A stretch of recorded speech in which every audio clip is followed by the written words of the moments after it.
Difitnah mencuri oleh manajer. Siapa sangka ternyata dia adalah penyelamat perusahaan dari kebangkrutan. Halo Bunda, selamat datang kembali ya. Semoga Bunda semuanya dalam keadaan sehat dan bahagia ya. Sebelum masuk ke ceritanya silahkan Bunda-Bunda semuanya absen terlebih dahulu ya. Bunda semuanya dari daerah mana saja yang sudah subscribe semoga rezekinya lancar ya. Pukul 7:30 pagi, suasana di lantai 20 gedung pencakar langit Sinergi Utama masih terasa seperti embun pagi yang belum tersentuh mentari.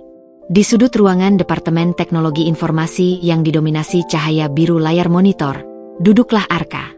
Namanya seringkali terlupakan, seolah ia adalah bayangan yang melayani mesin-mesin canggih.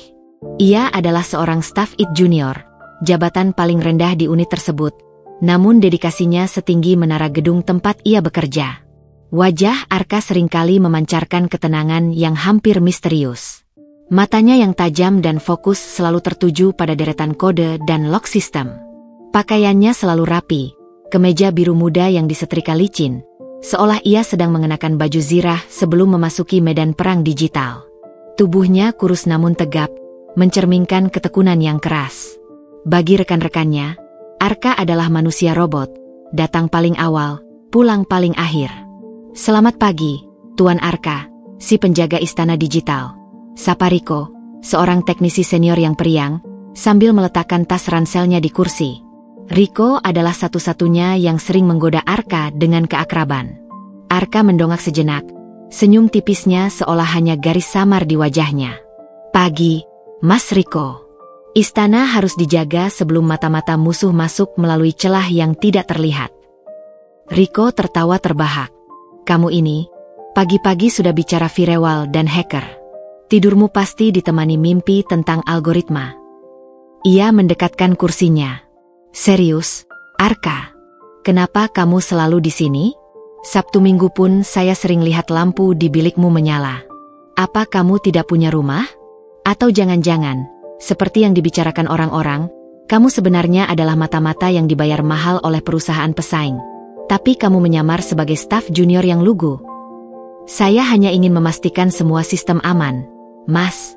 Itu tanggung jawab saya, jawab Arka, nadanya datar namun penuh keyakinan. Ia tahu, di balik lelucon Riko, ada rasa penasaran dan sedikit kekhawatiran yang ia simpan.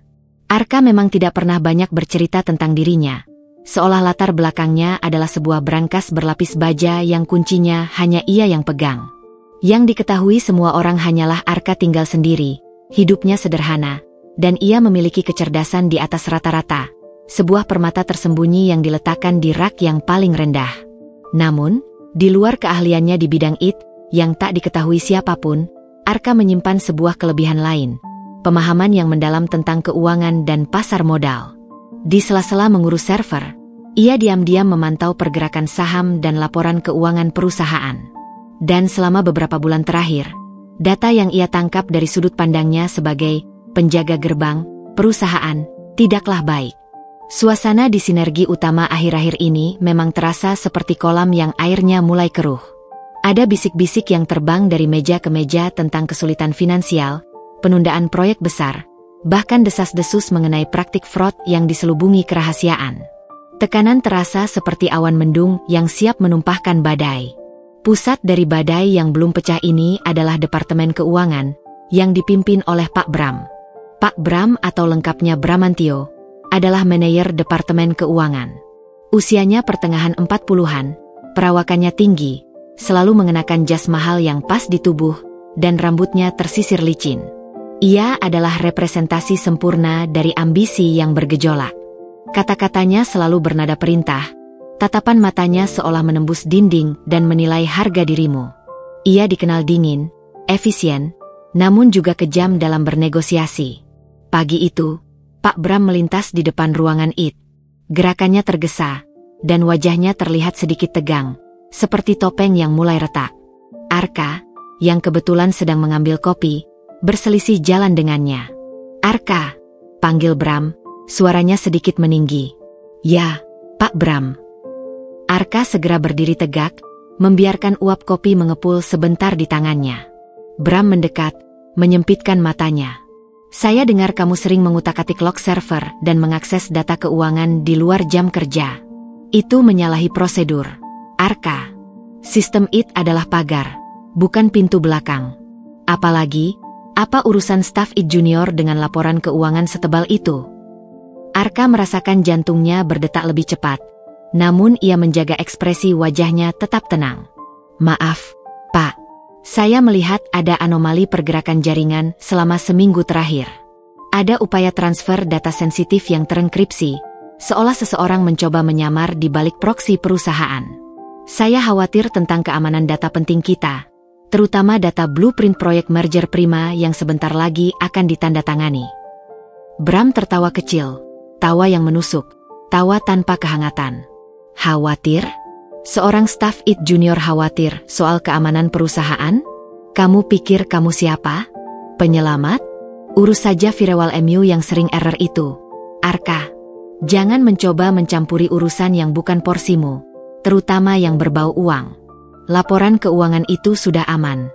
Jangan sok tahu dan jangan mencoba jadi pahlawan kesiangan. Ia menepuk bahu Arka, tepukan yang terasa seperti ancaman dingin, lalu pergi tanpa menunggu jawaban. Kata-kata Pak Bram bagai batu yang dilemparkan ke permukaan air tenang. Arka kembali ke biliknya, hatinya terasa sesak. Ia tahu, Bram tidak sekadar marah karena prosedur. Bram marah karena Arka menyentuh kabel yang tidak seharusnya disentuh. Malam itu, setelah semua karyawan pulang, sunyi menyelimuti sinergi utama. Hanya suara pendingin ruangan dan dengungan server yang menemani Arka. Ia kembali ke mimbar kerjanya, bukan untuk pekerjaan rutin, melainkan untuk sebuah misi rahasia yang telah ia jalankan selama berbulan-bulan. Ini lebih serius dari yang kukira, gumam Arka pada dirinya sendiri, jemarinya lincah menari di atas papan ketik. Ia membuka log jaringan sekali lagi. Anomali yang ia lihat sebelumnya kini semakin jelas. Seseorang yang memiliki akses tinggi, mungkin setara direksi, sedang secara sistematis dan perlahan mengalihkan aset digital perusahaan. Sinergi utama sedang dikikis dari dalam. Arka menyadari bahwa perusahaan itu bukan hanya diambang kesulitan, melainkan diambang kebangkrutan terencana. Dan semua petunjuk mengarah pada satu nama, Bramantio. Bram tidak bekerja sendiri. Arka menemukan pola komunikasi tersembunyi antara Bram dan beberapa figur tinggi di perusahaan. Mereka sedang merancang sebuah skema kejahatan kerah putih yang melibatkan pencurian blueprint merger dan penjualan aset perusahaan di bawah tangan. Arka menghela napas panjang. Ia tahu, jika ia melaporkan ini secara terbuka, ia akan dihabisi dalam sekejap. Kekuatan Bram terlalu besar. Arka yang hanya seorang staf junior ibarat lilin kecil di tengah badai. Namun, Arka bukanlah sosok yang menyerah.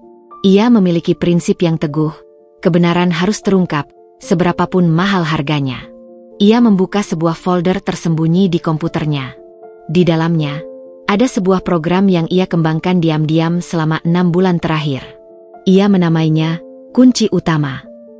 Ini bukan sekadar program antivirus, melainkan sebuah sistem keamanan mandiri yang dirancang untuk melacak, mengunci, dan memberikan notifikasi real-time atas semua transaksi yang melanggar batas wajar, terlepas dari otorisasi pengguna. Ini adalah jaring pengaman terakhir yang ia pasang tanpa sepengetahuan siapapun. Arka mulai bekerja keras, menyalin data blueprint merger dan semua bukti korupsi yang ia kumpulkan ke dalam sebuah arsip terenkripsi dengan tingkat keamanan militer. Ia tidak akan menyimpan ini di komputer perusahaan lagi. Saya harus mengirimkan ini kepada orang yang tepat, seseorang yang masih memiliki tulang punggung integritas di perusahaan ini, bisik Arka. Pikirannya langsung tertuju pada satu nama, Ibu Risa. Ibu Risa adalah komisaris utama Sinergi Utama. Ia jarang terlihat di kantor, lebih banyak mengurus investasi dan kebijakan strategis dari luar. Namun ia dikenal memiliki reputasi bersih, tangan besi, dan visi yang tajam. Ia adalah pendiri perusahaan bersama mendiang suaminya. Arka tahu, hanya Ibu Risa yang memiliki kekuasaan untuk melawan jaringan korupsi Bram. Dengan hati-hati, Arka mencari alamat email pribadi Ibu Risa, yang ia temukan tersimpan jauh di dalam arsip lama perusahaan. Ia melampirkan file terenkripsi tersebut dan menulis sebuah pesan singkat namun padat. Kepada YTH. Ibu Risa. Mohon maaf lancang menghubungi Anda. Saya Arka, staf IT Junior. Perusahaan berada dalam bahaya besar. Data terlampir adalah bukti adanya praktik korupsi yang terstruktur dan terencana, dengan tujuan membangkrutkan sinergi utama dan menjual aset secara ilegal. Bukti ini harus segera Anda amankan. Saya siap menghadapi konsekuensi atas tindakan ini, asalkan kebenaran dapat ditegakkan. Hormat saya, Arka. Ia menekan tombol send. Begitu email terkirim, sebuah rasa lega bercampur ketakutan membanjiri dadanya. Ia baru saja melempar dirinya ke dalam sarang singa. Tepat pukul 2 dini hari, Arka selesai melakukan pemeliharaan terakhir pada sistem. Sebelum meninggalkan biliknya, ia melakukan satu hal yang akan menentukan nasibnya. Ia memasukkan sebuah flash drive kosong ke port USB komputernya. Flash drive itu sengaja ia biarkan di sana, sebagai umpan yang sempurna. Keesokan harinya, Arka datang seperti biasa, namun ada ketegangan yang mengambang di udara. Ia merasakan tatapan Bram seolah membakar punggungnya. Arka hanya berpura-pura sibuk. Pukul 10 pagi, seperti bom waktu yang meledak, kekacauan itu datang. Teriakan alarm memenuhi ruangan. Server utama crash. Semua data keuangan terenkripsi, teriak Riko panik. Tidak mungkin. Cepat, periksa log, perintah kepala departemen. Saat semua orang panik dan berlarian, sebuah informasi yang lebih mengejutkan menyebar. Berkas blueprint merger senilai triliunan rupiah raib. Pintu departemen IT didobrak terbuka.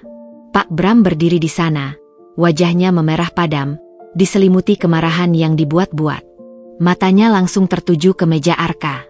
Semua orang, tenang, teriak Bram dengan suara yang menggelegar. Kita akan tahu siapa pelakunya. Bram berjalan lurus ke bilik Arka. Ia menunjuk flash drive kosong yang tertancap di komputer Arka. Lihat ini. Siapa lagi yang selalu berkeliaran di sini, mengakses server di malam hari selain dia?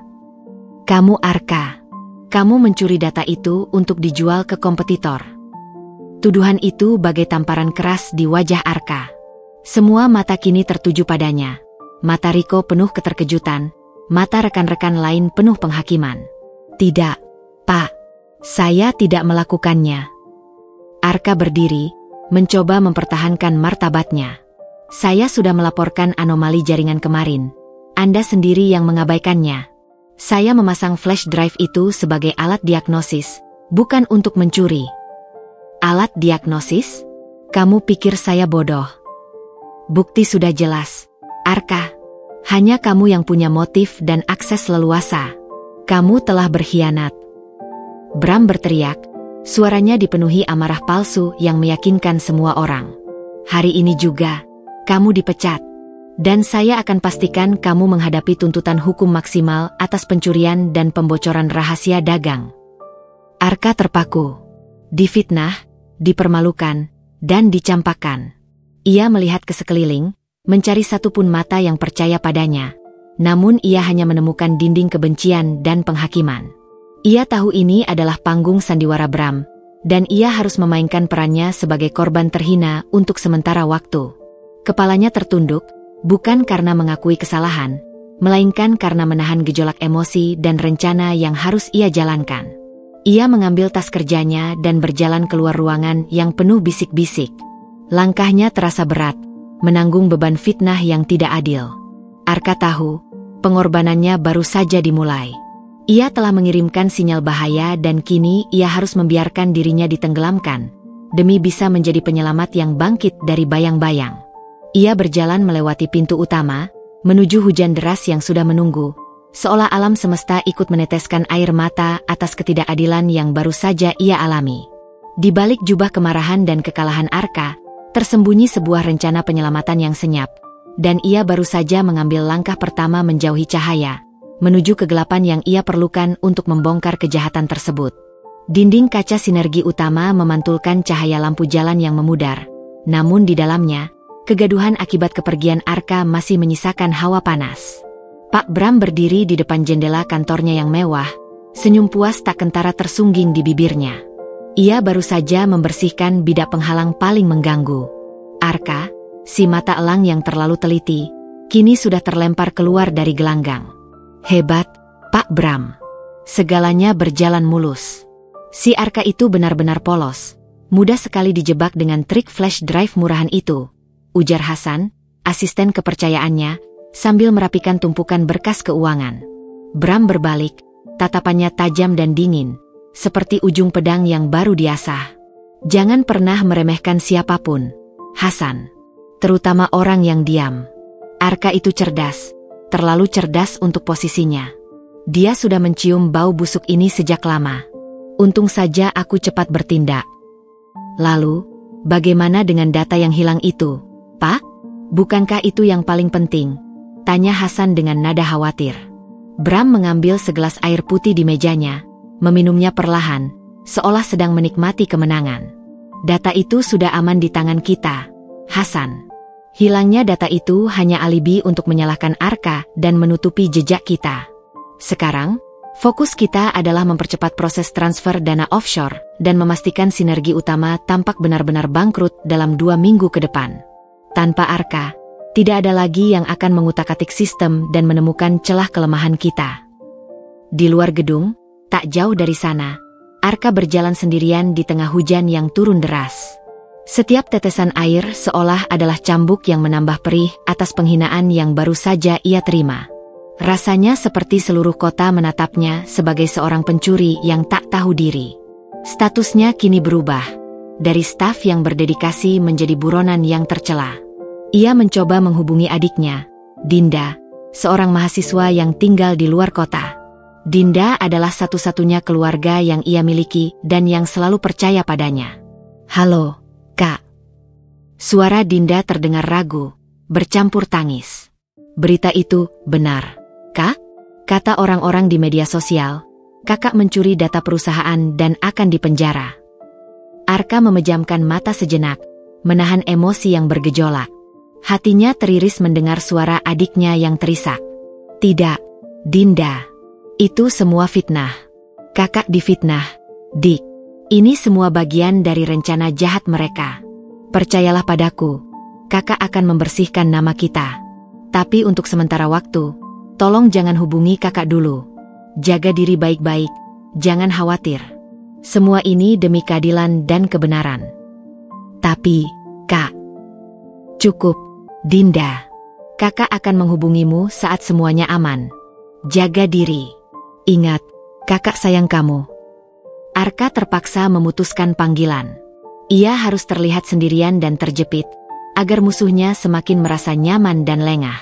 Pengorbanan yang ia lakukan kini telah melibatkan orang yang paling ia sayangi.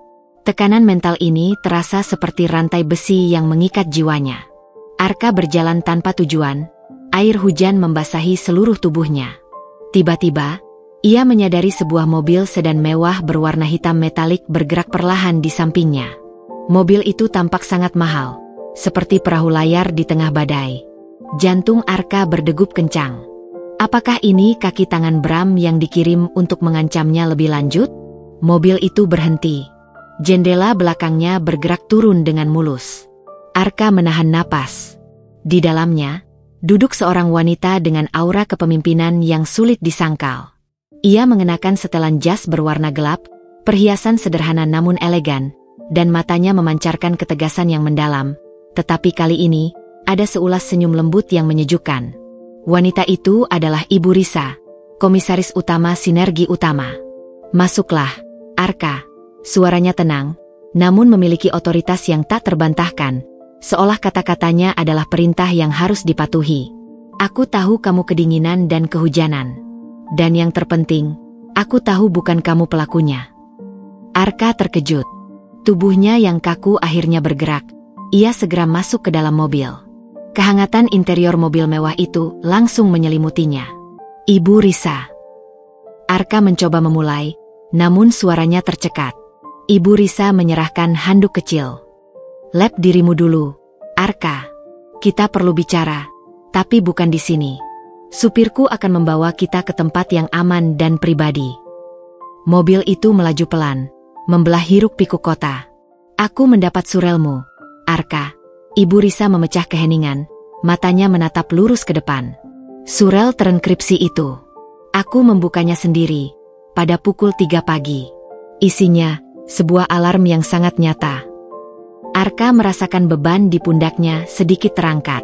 Setidaknya, usahanya semalam tidak sia-sia. Terima kasih, Bu. Saya yakin hanya Anda yang bisa saya percayai saat ini. Kamu benar. Surelmu berisi salinan blueprint yang hilang, yang berarti Bram berbohong, dan yang lebih penting, laporan rinci mengenai indikasi korupsi Pak Bram dan beberapa direktur lain yang berafiliasi dengannya. Laporanmu sangat detail. Arka, kamu adalah seorang whistleblower. Arka, bukan pencuri. Mereka tiba di sebuah kafe kecil yang tersembunyi di kawasan elit, jauh dari keramaian pusat kota. Suasananya sepi, tempat yang sempurna untuk menyusun rencana di balik layar. Ibu Risa memesankan Arka teh hangat. Jelaskan padaku, Arka, seberapa jauh rencana kebangkrutan terstruktur ini sudah berjalan? Tanya Ibu Risa, nadanya serius. Arka, kini sedikit lebih tenang, mulai menjelaskan. Mereka sudah sangat dekat, Bu. Mereka menargetkan kebangkrutan dalam 2 minggu. Mereka sudah memindahkan aset digital utama dan kini sedang memuluskan transfer dana miliaran rupiah ke rekening fiktif. Tuduhan terhadap saya adalah langkah terakhir Bram untuk menyingkirkan pengawas internal. Dia butuh saya pergi agar dia merasa aman dan tidak diawasi. Jadi, kamu sengaja membiarkan dirimu difitnah dan dipecat. Ibu Risa menatapnya dengan kekaguman yang terlihat jelas. Ya, Bu. Itu satu-satunya cara. Jika saya melawan secara terbuka, mereka akan menyingkirkan saya dan menghapus semua jejak digital. Tapi dengan saya di luar, Bram akan merasa memegang kendali penuh, dan itu akan membuatnya bertindak ceroboh. Arka menyesap tehnya. Saya tidak hanya mengirimkan bukti, Bu. Saya juga menanamkan kunci utama.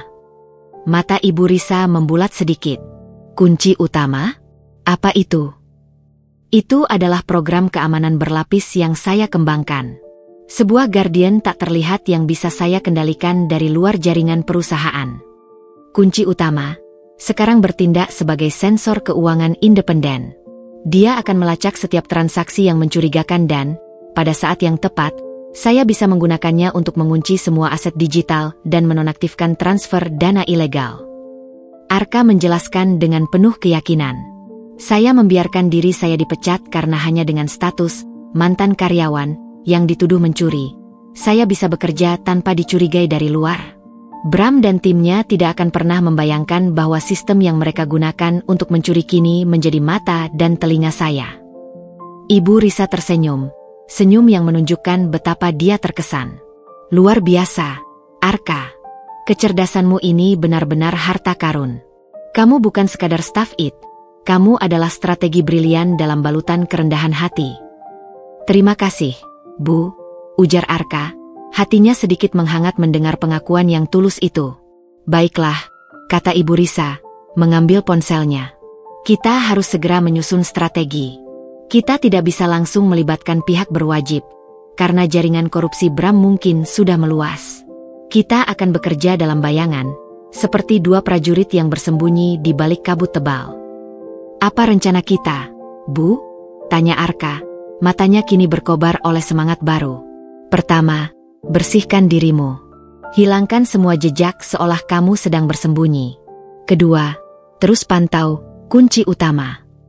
Aku butuh bukti yang tak terbantahkan lagi, terutama ketika Bram melakukan transfer dana utama. Itu adalah klimaks yang kita tunggu.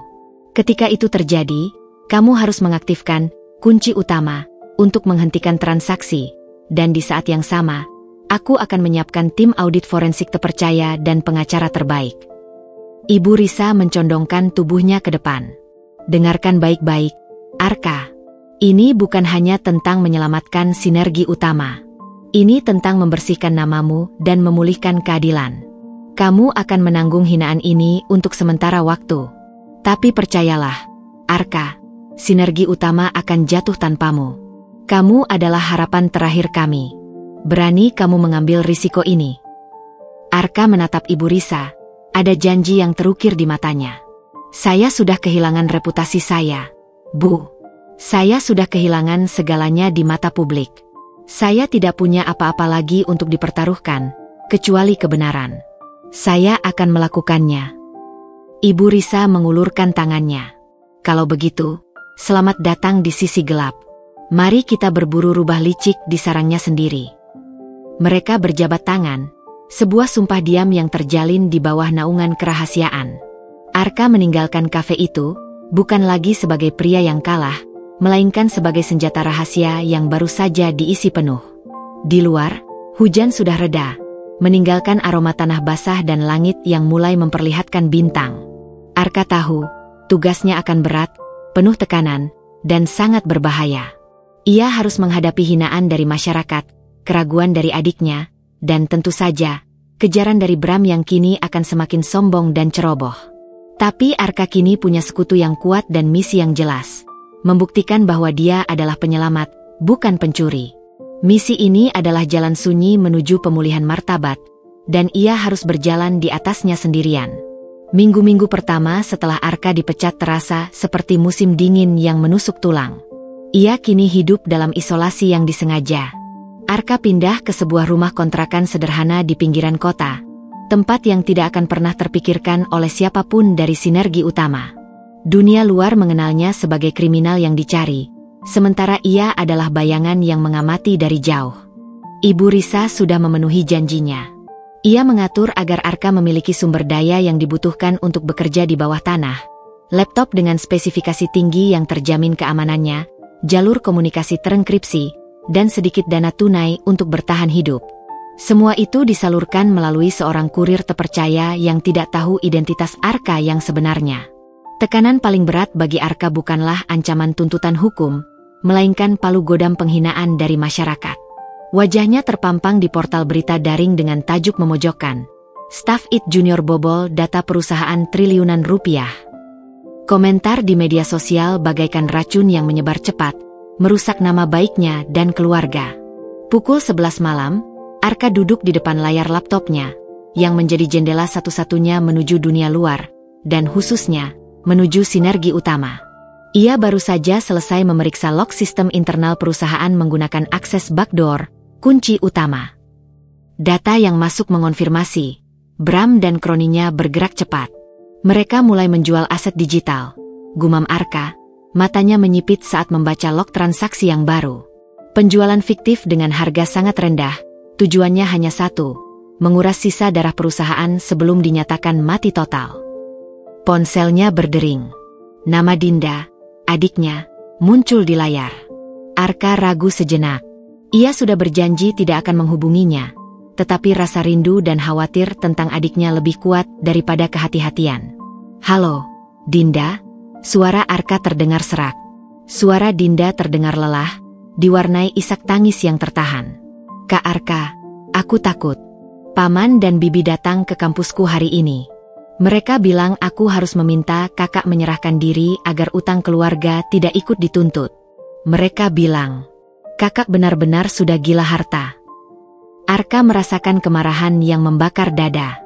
Paman dan bibi mereka, yang tidak pernah peduli, kini muncul hanya untuk memojokkan Dinda demi keuntungan pribadi. Jangan dengarkan mereka, Dinda. Mereka hanya ingin memanfaatkan situasi. Utang apa? Kakak tidak mencuri apapun. Ini adalah ujian, Dik. Ujian untuk melihat siapa yang benar-benar percaya pada kakak. Tapi, Kak, dosenku juga bertanya-tanya. Reputasi kakak kini seperti lumpur yang menempel di nama keluarga kita. Kenapa kakak tidak keluar dan bilang yang sebenarnya? Pinta Dinda putus asa. Aku tidak bisa, Dinda. Belum saatnya. Jika aku berbicara sekarang, mereka akan menghapus semua bukti dan rencanaku akan sia-sia. Aku harus membiarkan mereka merasa menang agar mereka melakukan kesalahan fatal. Percayalah, Dik, pengorbanan ini demi keadilan yang lebih besar. Bukan hanya untuk kakak, tapi untuk ratusan karyawan di sinergi utama yang akan kehilangan pekerjaan karena kejahatan Bram. Arka berusaha menyuntikkan kekuatan pada suaranya, berharap itu bisa menenangkan adiknya. Aku akan mencoba bertahan, Kak. Tapi tolong, jangan sampai terlambat. Tutup Dinda. Suaranya parau sebelum sambungan terputus. Air mata Arka menetes. Bukan karena takut, Tapi karena rasa bersalah karena harus membiarkan adiknya menanggung beban seberat ini, ia harus menelan harga dirinya, membiarkan orang lain menginjak-injak namanya, hanya demi menjebak koruptor. Rasa sakit dan kehinaan yang ia tanggung adalah harga mati dari sebuah kebenaran yang tersembunyi. Sementara Arka hidup dalam bayangan, di lantai 20 sinergi utama, Pak Bram menikmati kekuasaan barunya. Tanpa Arka, si pemantau yang rajin, Bram kini merasa seperti raja di istananya sendiri. Pagi itu, Bram mengadakan rapat darurat dengan beberapa direktur dan kepala departemen yang ia yakini loyal atau bisa ia beli. Ia duduk di kursi kepala meja, dengan aura percaya diri yang meluap-luap. Kita sudah melewati fase krusial. Si Arka bodoh itu sudah tersingkir. Sekarang, tidak ada lagi yang bisa mengganggu pekerjaan kita, ujar Bram sambil tersenyum menyeringai. Hari ini, kita akan mempercepat proses penjualan aset software inti perusahaan. Saya ingin semua dokumen harus siap untuk ditandatangani malam ini. Pak Haris, salah satu direktur senior yang terlihat cemas, memberanikan diri. Tapi, Bram, bukankah penjualan aset inti itu akan terlalu mencolok? Apakah tidak terlalu cepat? Bagaimana jika Ibu Risa curiga? Bram tertawa lantang, suaranya menggema di ruang rapat mewah itu. Ibu Risa? Dia hanya seorang patung hiasan yang kini sibuk mengurus yayasan sosialnya. Dia tidak mengerti seluk-beluk keuangan. Begitu perusahaan ini dinyatakan bangkrut, dia tidak akan bisa berbuat apa-apa. Lagi pula, siapa yang akan dia percaya? Staf IT rendahan yang sudah dicap maling? Atau kita, para direktur terhormat? Bram mencondongkan tubuhnya ke depan, matanya memancarkan keserakahan yang tidak terselubung. Aku sudah atur segalanya. Perusahaan, pembeli, aset ini adalah perusahaan cangkang kita sendiri. Kita jual murah, kita beli mahal, lalu kita bawa lari dananya. Sisa perusahaan ini, biarkan saja bangkrut. Kita akan kaya raya sebelum fajar menyingsing di atas reruntuhan sinergi utama. Hasan, asistennya, berbisik, Pak Bram, bagaimana jika Arka benar-benar menanam sesuatu di sistem? Sebuah virus atau backdoor. Bram melambaikan tangan dengan arogan, seolah menepis debu. Arka hanya staf IT biasa. Sistemnya sudah kita scan berulang kali. Tidak ada apa-apa, hanya keahliannya yang berlebihan. Dia pikir dia bisa mengakaliku? Dia hanyalah serpihan debu yang tertiup angin. Bram merasa terlalu nyaman, terlalu percaya diri, dan itu adalah celah pertama yang ia buka untuk Arka. Malam itu, di kontrakan sederhananya, Arka menerima laporan terbaru dari kunci utama. Ia tersenyum tipis, senyum yang dingin. Perkiraan transaksi utama. Besok, pukul 15 waktu Indonesia Barat. Nilai, 80% total dana likuid perusahaan. Waktunya sudah tiba, bisik Arka, jemarinya mengepal. Ia segera membuka komunikasi terenkripsi dengan Ibu Risa. Bu Risa, mereka sudah menetapkan waktu, ketik Arka cepat. Bram akan melakukan transfer dana terbesar besok sore, pukul 3. Dia menjual aset inti perusahaan ke perusahaan cangkang mereka sendiri. Ini adalah puncak rencana mereka. Balasan dari Ibu Risa datang dengan segera. Baik, Arka. Kita akan bertindak sesuai rencana. Saatnya sudah tiba untuk menggerakkan bidak tersembunyi kita. Aku akan memastikan tim audit dan kepolisian siap siaga di luar gedung. Jangan bertindak sampai dana benar-benar bergerak. Pastikan, kunci utama, siap menghentikan transaksi di tengah jalan. Keberhasilan kita bergantung pada ketepatan waktumu. Siap, Bu. Saya akan tunggu sinyal pergerakan dana. Saya akan hentikan transfer itu, dan saat itu terjadi, Bram akan benar-benar terkejut di singgasananya. Arka menutup laptopnya. Ia tahu, esok adalah hari penghakiman. Ia harus menahan semua hinaan yang sudah ia terima dan rasa sakit karena adiknya harus ikut menderita. Ini adalah puncak dari pengorbanannya. Ia harus membiarkan Bram mabuk dalam kesombongan, sampai kejahatannya terhenti tepat di ujung jarinya. Ia berdiri, menatap bayangannya di kaca jendela. Bayangan seorang pria yang dicari, dituduh, dan dihinakan. Tetapi di dalam dirinya, Ia adalah seorang pemimpin perang digital yang siap beraksi. Arka tahu, ia harus membersihkan namanya dan menyelamatkan perusahaan, bukan dengan kekerasan, melainkan dengan kecerdasan yang selama ini diremehkan oleh Bram. Malam itu, Arka tidur dengan hati yang dipenuhi ketegangan. Ia adalah pedang tersembunyi yang siap menusuk ke jantung kejahatan. Ia harus menunggu. Menunggu fajar menyingsing untuk memulai pertarungan yang akan mengubah nasib sinergi utama dan membuktikan kepada semua orang, terutama kepada Dinda, bahwa ia adalah penyelamat, bukan pecundang. Matahari bergerak pelan, seolah turut menahan waktu, menuju puncaknya di langit Jakarta.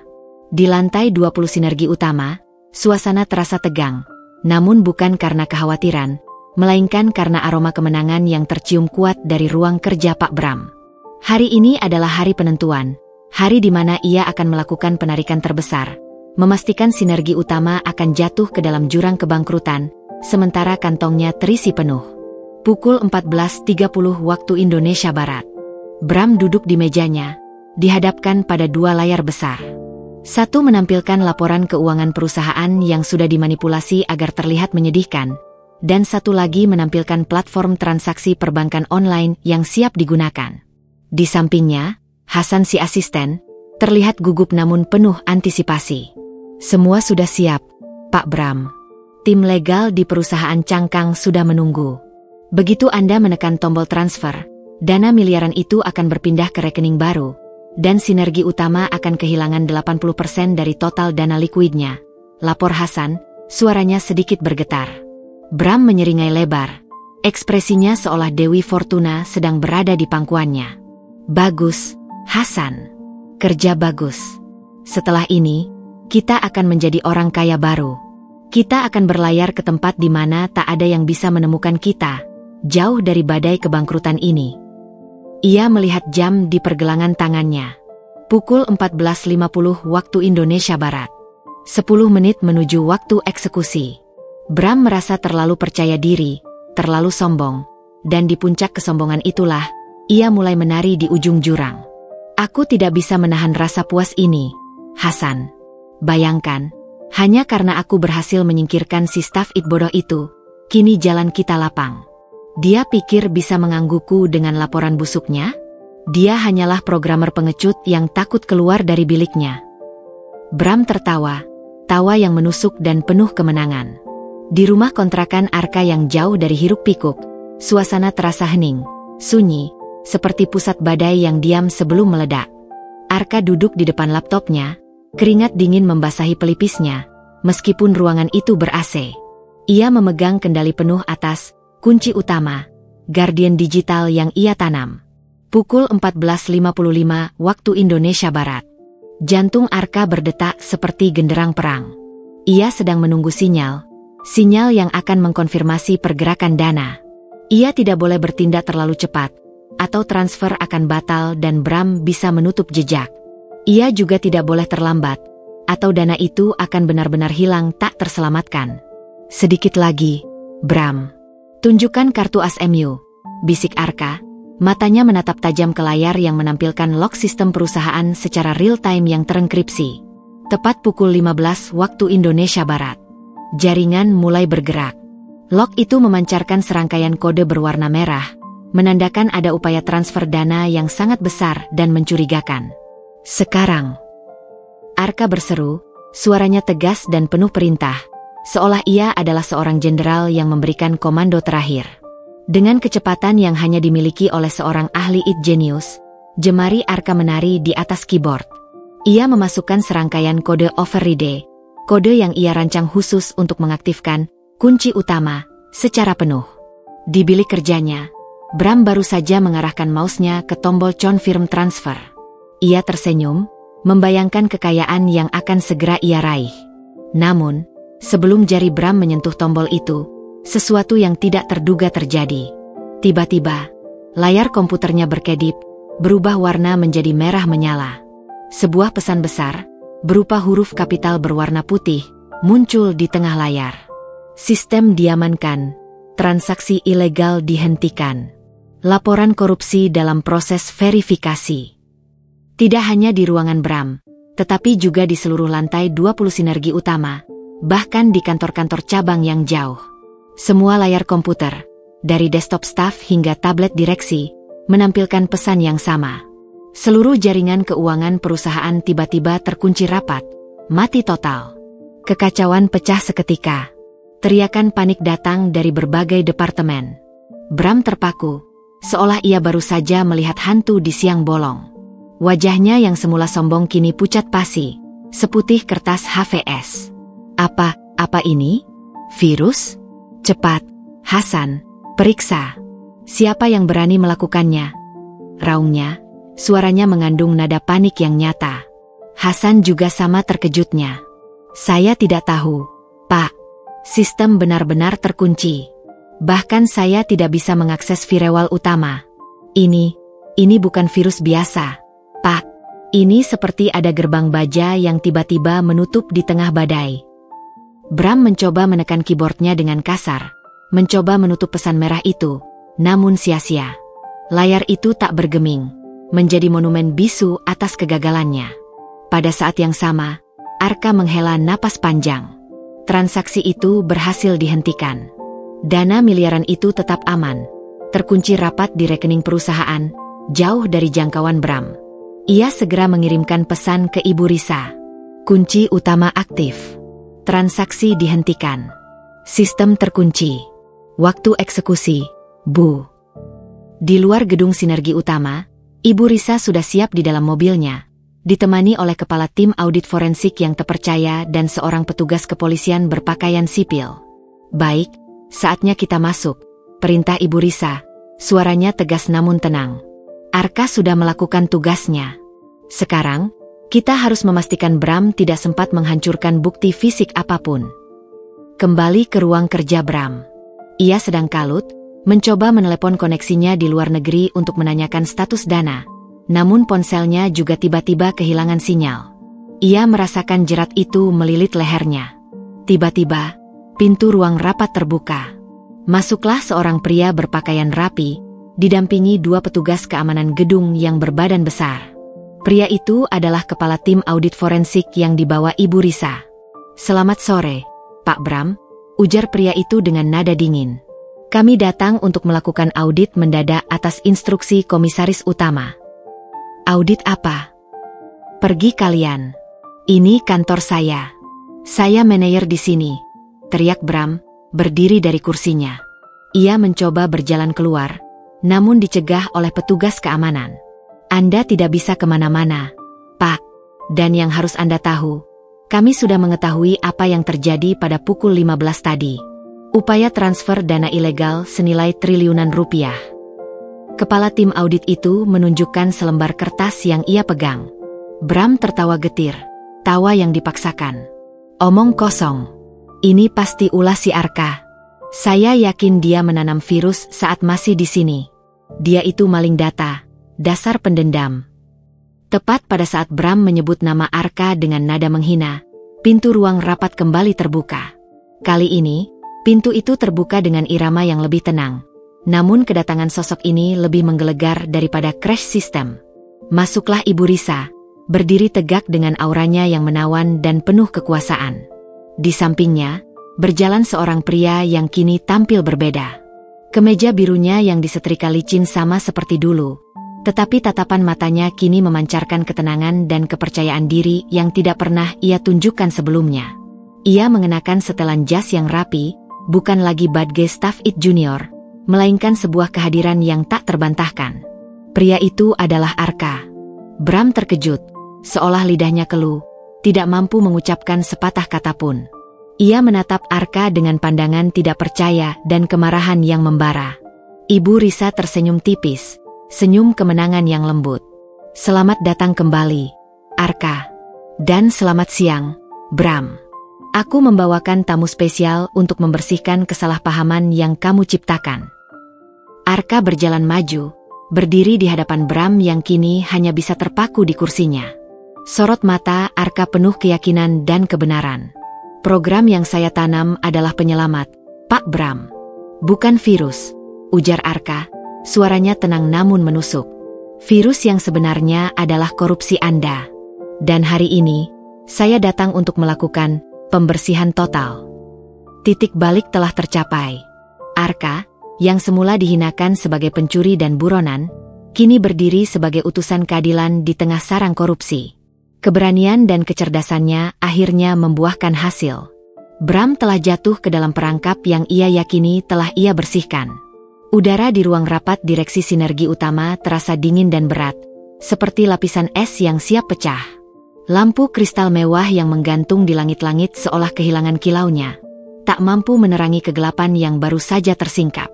Pak Bram masih terpaku, menatap sosok Arka dan Ibu Risa dengan wajah antara marah dan terkejut, seolah lidahnya direnggut paksa.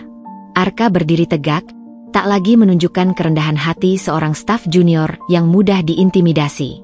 Ia adalah ahli strategi yang kini memegang kendali penuh atas papan catur.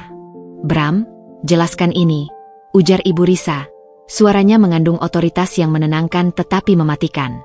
Ia melangkah ke kursi kepala meja, sementara Arka berdiri di sampingnya, seolah menjadi perisai tak terlihat. Ibu Risa meletakkan sebuah tablet di atas meja, yang menampilkan pesan merah, "Sistem diamankan," yang sama seperti yang muncul di layar Bram. Bram akhirnya menemukan suaranya, namun nadanya dipenuhi kebencian dan keputusasaan. Ini pasti rekayasa, Bu Risa." Arka menanam malware untuk membalas dendam. "Saya sudah katakan dia pencuri. Dia mencoba mencemarkan nama baik saya dan perusahaan setelah saya memecatnya." "Apakah seorang pencuri akan mengirimkan salinan blueprint yang hilang ke alamat pribadi saya sebelum dia dipecat, Bram?" potong Ibu Risa. Tatapannya menajam, seolah menembus pertahanan terakhir Bram. "Dan apakah seorang pencuri mampu menciptakan sistem keamanan yang bisa mengunci jaringan perusahaan, bahkan memotong akses saya sendiri sebagai komisaris utama, hanya untuk menghentikan transaksi yang baru saja Anda lakukan?" Bram terdiam, keringat dingin membasahi pelipisnya. Ia melihat ke arah asistennya, Hasan, yang kini hanya bisa menunduk, takut menatap Bram. Arka melangkah maju. Tangannya memegang flash drive yang berisi semua bukti digital. "Tidak ada malware di sini, Pak Bram. Program yang saya tanam bernama Kunci Utama. Dan tujuannya bukan untuk mencuri, tapi untuk menghentikan Anda mencuri." Arka menyambungkan flash drive ke proyektor di ruang rapat. Ruangan itu kini dipenuhi cahaya dari layar besar, yang menampilkan jaringan kejahatan yang berlapis-lapis. "Izinkan saya, Bu Risa, menjelaskan kejahatan yang dilakukan oleh Pak Bram dan jaringannya," ucap Arka, suaranya tenang, profesional, dan penuh data. "Silakan, Arka. Kebenaran harus terungkap, tanpa ada yang terlewatkan," balas Ibu Risa. Arka memulai presentasinya. "Pertama, tentang data blueprint merger yang dituduhkan saya curi. Pada kenyataannya, data itu tidak pernah meninggalkan sinergi utama. Pak Bram lah yang memerintahkan pengarsipan palsu dan menghapus jejaknya dari server utama, agar perusahaan Anda, Prima Ventura, bisa menawar proyek tersebut dengan harga yang jauh lebih rendah, menyebabkan sinergi utama rugi besar." Ia menampilkan grafik di layar, transfer data ke server pribadi Bram yang tersembunyi. "Ini adalah log transfer asli, yang saya temukan dan backup sebelum Anda menghapusnya, Pak Bram. Transfer ini terjadi sehari sebelum Anda memfitnah saya." Bram menggelengkan kepala dengan panik. "Bohong. Ini rekayasa." "Apakah rekaman suara juga rekayasa, Pak Bram?" tanya Arka, menekan tombol play. Suara Bram yang dingin dan mendominasi tiba-tiba terdengar, percakapan antara dirinya dengan Hasan. "Pastikan semua orang percaya Arka yang mengambilnya. Biarkan saja si idiot itu jadi kambing hitam. Kita harus cepat jual aset software inti sebelum ada yang curiga." Suara itu memenuhi ruang rapat, sebuah pengakuan yang menusuk dari hati kegelapan. Hasan, yang mendengarnya, semakin menciut, wajahnya memerah karena malu dan takut. "Rekaman ini disadap melalui saluran komunikasi internal yang Anda anggap aman, Pak Bram. Anda lupa, seorang staf IT yang Anda remehkan justru yang paling tahu setiap celah di rumah Anda sendiri," ujar Arka. Tatapannya bertemu dengan tatapan Bram. Arka melanjutkan ke lapisan kedua kejahatan Bram, skema transfer dana ilegal. Ia menampilkan flowchart rumit yang sangat mudah dipahami. "Ini adalah alur dana yang Anda rencanakan. Uang perusahaan akan diputar melalui 3 perusahaan cangkang di luar negeri, yang semuanya dikendalikan oleh Anda, Pak Bram, dan beberapa direktur yang kini juga sedang diselidiki. Transfer terakhir, yang baru saja saya hentikan, adalah upaya untuk menguras sisa darah Sinergi Utama. Jika itu berhasil, perusahaan kita hanya akan menjadi cangkang kosong yang siap ditinggalkan bangkrut. Arka menunjukkan bukti yang paling telak, perintah transfer yang sudah disiapkan Bram. Anda menekan tombol, Pak Bram. Tapi, kunci utama, sistem yang Anda anggap virus, telah mengunci jaringan di tengah transaksi, membuat dana itu stuck di server aman. Dana itu tidak hilang, tapi tersimpan rapat, jauh dari jangkauan tangan serakah Anda. Bram ambruk ke kursinya. Ia mencoba mencari pembelaan, namun setiap kata yang ia ucapkan hanya memperkuat jerat yang melilitnya. Ia merasakan pandangan kepala tim audit forensik dan petugas polisi yang kini berdiri di ambang pintu, seolah malaikat maut telah datang menjemput. Kamu tidak punya hak, teriak Bram, suaranya serak. Kamu sudah dipecat. Kamu hanya orang luar. Ibu Risa menimpali dengan tenang. Saya yang memberikan hak itu, Bram. Saya yang menugaskan Arka secara rahasia. Saya tahu ada yang tidak beres. Tetapi saya butuh bukti yang bisa membongkar jaringan Anda tanpa memicu alarm. Dan Arka, dengan keberanian dan kecerdasannya, berhasil melakukannya. Dia mempertaruhkan nama baiknya demi perusahaan yang Anda coba hancurkan. Ibu Risa menoleh kepada Arka, ada rasa hormat yang mendalam dalam matanya. Arka, tolong jelaskan satu hal lagi. Mengapa kamu memilih untuk membiarkan dirimu difitnah? Arka menatap Bram sejenak. Wajahnya menunjukkan kesedihan atas pilihan yang harus ia ambil, tetapi juga keyakinan yang kuat. Jika saya bertahan di dalam, Pak Bram akan tahu ada mata-mata. Dia akan membersihkan jejaknya, dan saya tidak akan bisa mengumpulkan bukti yang cukup kuat. Saya harus membiarkan dia merasa menang. Bu, hanya dengan saya di luar, Bram akan merasa aman, menjadi arogan, dan melakukan kesalahan ceroboh seperti upaya transfer dana besar-besaran ini. Saya adalah umpan yang dilempar ke laut, hanya untuk menarik hiu ke permukaan. Mendengar pengakuan itu, air mata Bram yang sejak tadi ditahan akhirnya menetes. Bukan air mata penyesalan, melainkan air mata kekalahan. Ia menyadari, kecerdasan yang ia remehkan dari staf juniornya ternyata adalah pedang bermata dua yang kini menusuk tepat ke jantung ambisinya. Kepala tim audit forensik maju. Berdasarkan bukti digital yang disajikan oleh Arka, dan intervensi yang berhasil mengamankan aset perusahaan, kami akan segera melakukan penyitaan seluruh dokumen dan perangkat Bapak. Kami juga harus membawa Anda untuk pemeriksaan lebih lanjut. Bram tidak melawan. Ia hanya menatap Arka dengan pandangan kosong, penuh penyesalan atas kesombongan yang telah menghancurkannya.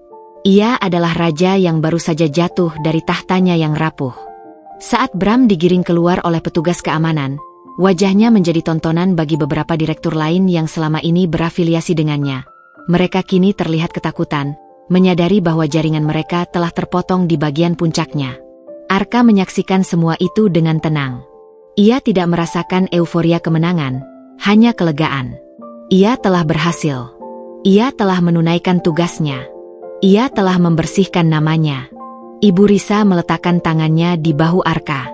Kamu bukan hanya menyelamatkan uang perusahaan, Arka. Kamu menyelamatkan martabat Sinergi Utama. Kamu adalah pahlawan sejati. Arka tersenyum, senyum yang tulus, berbeda dengan garis samar yang biasa ia tunjukkan. Rasa sakit dan hinaan yang ia tanggung kini mulai terbayar lunas. Perjalanan Arka, dari staf IT yang difitnah menjadi otak di balik pengungkapan korupsi terbesar perusahaan, baru saja mencapai puncaknya. Penangkapan Pak Bram di ruang rapat direksi, disaksikan oleh beberapa staf senior yang sempat kebingungan, menjadi gempa susulan yang mengguncang fondasi Sinergi Utama. Berita ini menyebar bak api di padang rumput kering. Semua karyawan, yang sebelumnya menatap Arka dengan penghinaan, kini dilanda keterkejutan dan rasa bersalah yang mendalam. Mereka baru menyadari bahwa narasi yang mereka dengar adalah kebohongan yang dirancang oleh Bram untuk menutupi kejahatannya sendiri. 2 hari setelah penangkapan Bram, Ibu Risa mengadakan konferensi pers mendadak yang dihadiri oleh seluruh media nasional. Konferensi itu diadakan di lobi utama Sinergi Utama, tempat yang sama di mana Arka pernah dipermalukan. Di sana, Ibu Risa berdiri di podium, memancarkan ketenangan seorang pemimpin yang baru saja melewati badai terburuk. "Hadirin sekalian," ujar Ibu Risa, suaranya lantang dan tegas. "Selama beberapa minggu terakhir, Sinergi Utama dihadapkan pada krisis integritas dan finansial terburuk. Kami hampir bangkrut karena ulah seorang manajer ambisius, Bapak Bramantio, yang melakukan korupsi terstruktur dan merencanakan pencurian aset." Para wartawan mulai ribut, lampu kamera berkedip tak henti. Ibu Risa mengangkat tangannya, meminta ketenangan. Namun, lanjutnya, dengan nada yang berubah menjadi penuh haru, "Perusahaan ini tidak jatuh. Kami selamat, bukan karena keberuntungan, melainkan karena seorang pemuda yang berintegritas dan berani berkorban." Ibu Risa menoleh ke sisi panggung. Arka melangkah maju. Ia masih mengenakan kemeja rapi yang ia kenakan saat konfrontasi, namun kini ia berdiri di bawah sorotan lampu, bukan di balik layar. Wajahnya terlihat lelah, tetapi matanya memancarkan ketenangan yang baru ia temukan. "Perkenalkan, ini adalah Arka," ujar Ibu Risa. "Dia adalah staf IT junior yang difitnah oleh Bram sebagai pencuri data." Arka adalah orang yang dengan sengaja membiarkan dirinya dipecat dan dihina, hanya agar ia bisa bekerja di balik bayangan, mengumpulkan bukti yang cukup kuat, dan menanam sistem pengaman, kunci utama, yang berhasil menghentikan transaksi ilegal pada hari penangkapan Bram. Ruangan itu hening. Para wartawan terdiam sejenak, mencerna cerita yang membalikan semua narasi yang mereka tulis sebelumnya. Arka mempertaruhkan reputasi dan harga dirinya, bahkan menyebabkan penderitaan bagi keluarganya, demi menegakkan kebenaran dan menyelamatkan ribuan pekerjaan di perusahaan ini. Tutup Ibu Risa, matanya berkaca-kaca. "Kepada seluruh masyarakat, terutama kepada Arka, kami memohon maaf atas ketidakadilan dan fitnah keji yang ia alami." Arka mengambil alih podium. Ia tidak berbicara panjang lebar, tetapi setiap katanya memiliki bobot emas. "Saya hanya melakukan yang harus saya lakukan," kata Arka, suaranya rendah namun didengar jelas oleh semua orang. "Kepercayaan adalah fondasi perusahaan manapun. Ketika fondasi itu runtuh karena keserakahan, seseorang harus maju untuk membangunnya kembali. Saya memilih jalan sunyi agar musuh saya merasa aman. Saya senang, pada akhirnya, kebenaran tidak bisa ditutup-tutupi." Setelah konferensi pers, Arka menjadi sorotan badai yang baru, kali ini badai pujian. Ceritanya, dari yang difitnah menjadi penyelamat, menjadi berita utama di mana-mana. Citra Arka berubah drastis dari seorang pencuri menjadi pahlawan sejati, malaikat penyelamat Sinergi Utama. Beberapa jam setelah konferensi pers, Arka kembali ke biliknya di kontrakan sederhana, kini ditemani Ibu Risa. Ibu Risa tersenyum lega. "Tekanan media sudah berbalik. Arka, kamu telah membersihkan namamu dengan gemilang. Sekarang, mari kita bicara tentang Sinergi Utama." "Perusahaan ini masih rapuh, Bu," jawab Arka, kini kembali ke mode analis. "Meski dananya aman, reputasi kita di mata investor sudah hancur. Kita harus segera menunjukkan bukti transparansi total dan memperkuat benteng digital kita agar tidak ada lagi korupsi di masa depan." "Tepat," kata Ibu Risa. "Saya sudah memecat semua direktur dan staf yang terbukti berafiliasi dengan Bram. Kita butuh wajah baru, sistem baru. Arka, saya sudah memutuskan. Saya tidak akan memberimu jabatan staf IT junior lagi." Arka mengangkat alisnya, penasaran. "Lalu, jabatan apa, Bu?" Ibu Risa tersenyum lebar.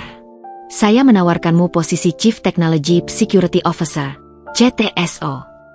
Jabatan setara direktur. Kamu akan mengendalikan semua keamanan data, teknologi, dan yang terpenting, kamu akan menjadi mata dan telinga saya di seluruh sistem perusahaan. Kamu adalah satu-satunya orang yang tahu setiap celah dan memiliki integritas yang teruji." Arka terdiam sejenak. Posisi itu adalah lompatan karir yang sangat jauh, dari yang terendah menuju puncak eksekutif, sebuah lompatan yang setinggi langit yang baru ia gapai. Ini adalah tanggung jawab besar, Bu Risa," kata Arka dengan rasa hormat. "Kamu telah membuktikan bahwa kamu mampu memikulnya. Arka, kamu tidak hanya cerdas, kamu rela berkorban. Kamu adalah fondasi moral baru bagi perusahaan ini. Bagaimana?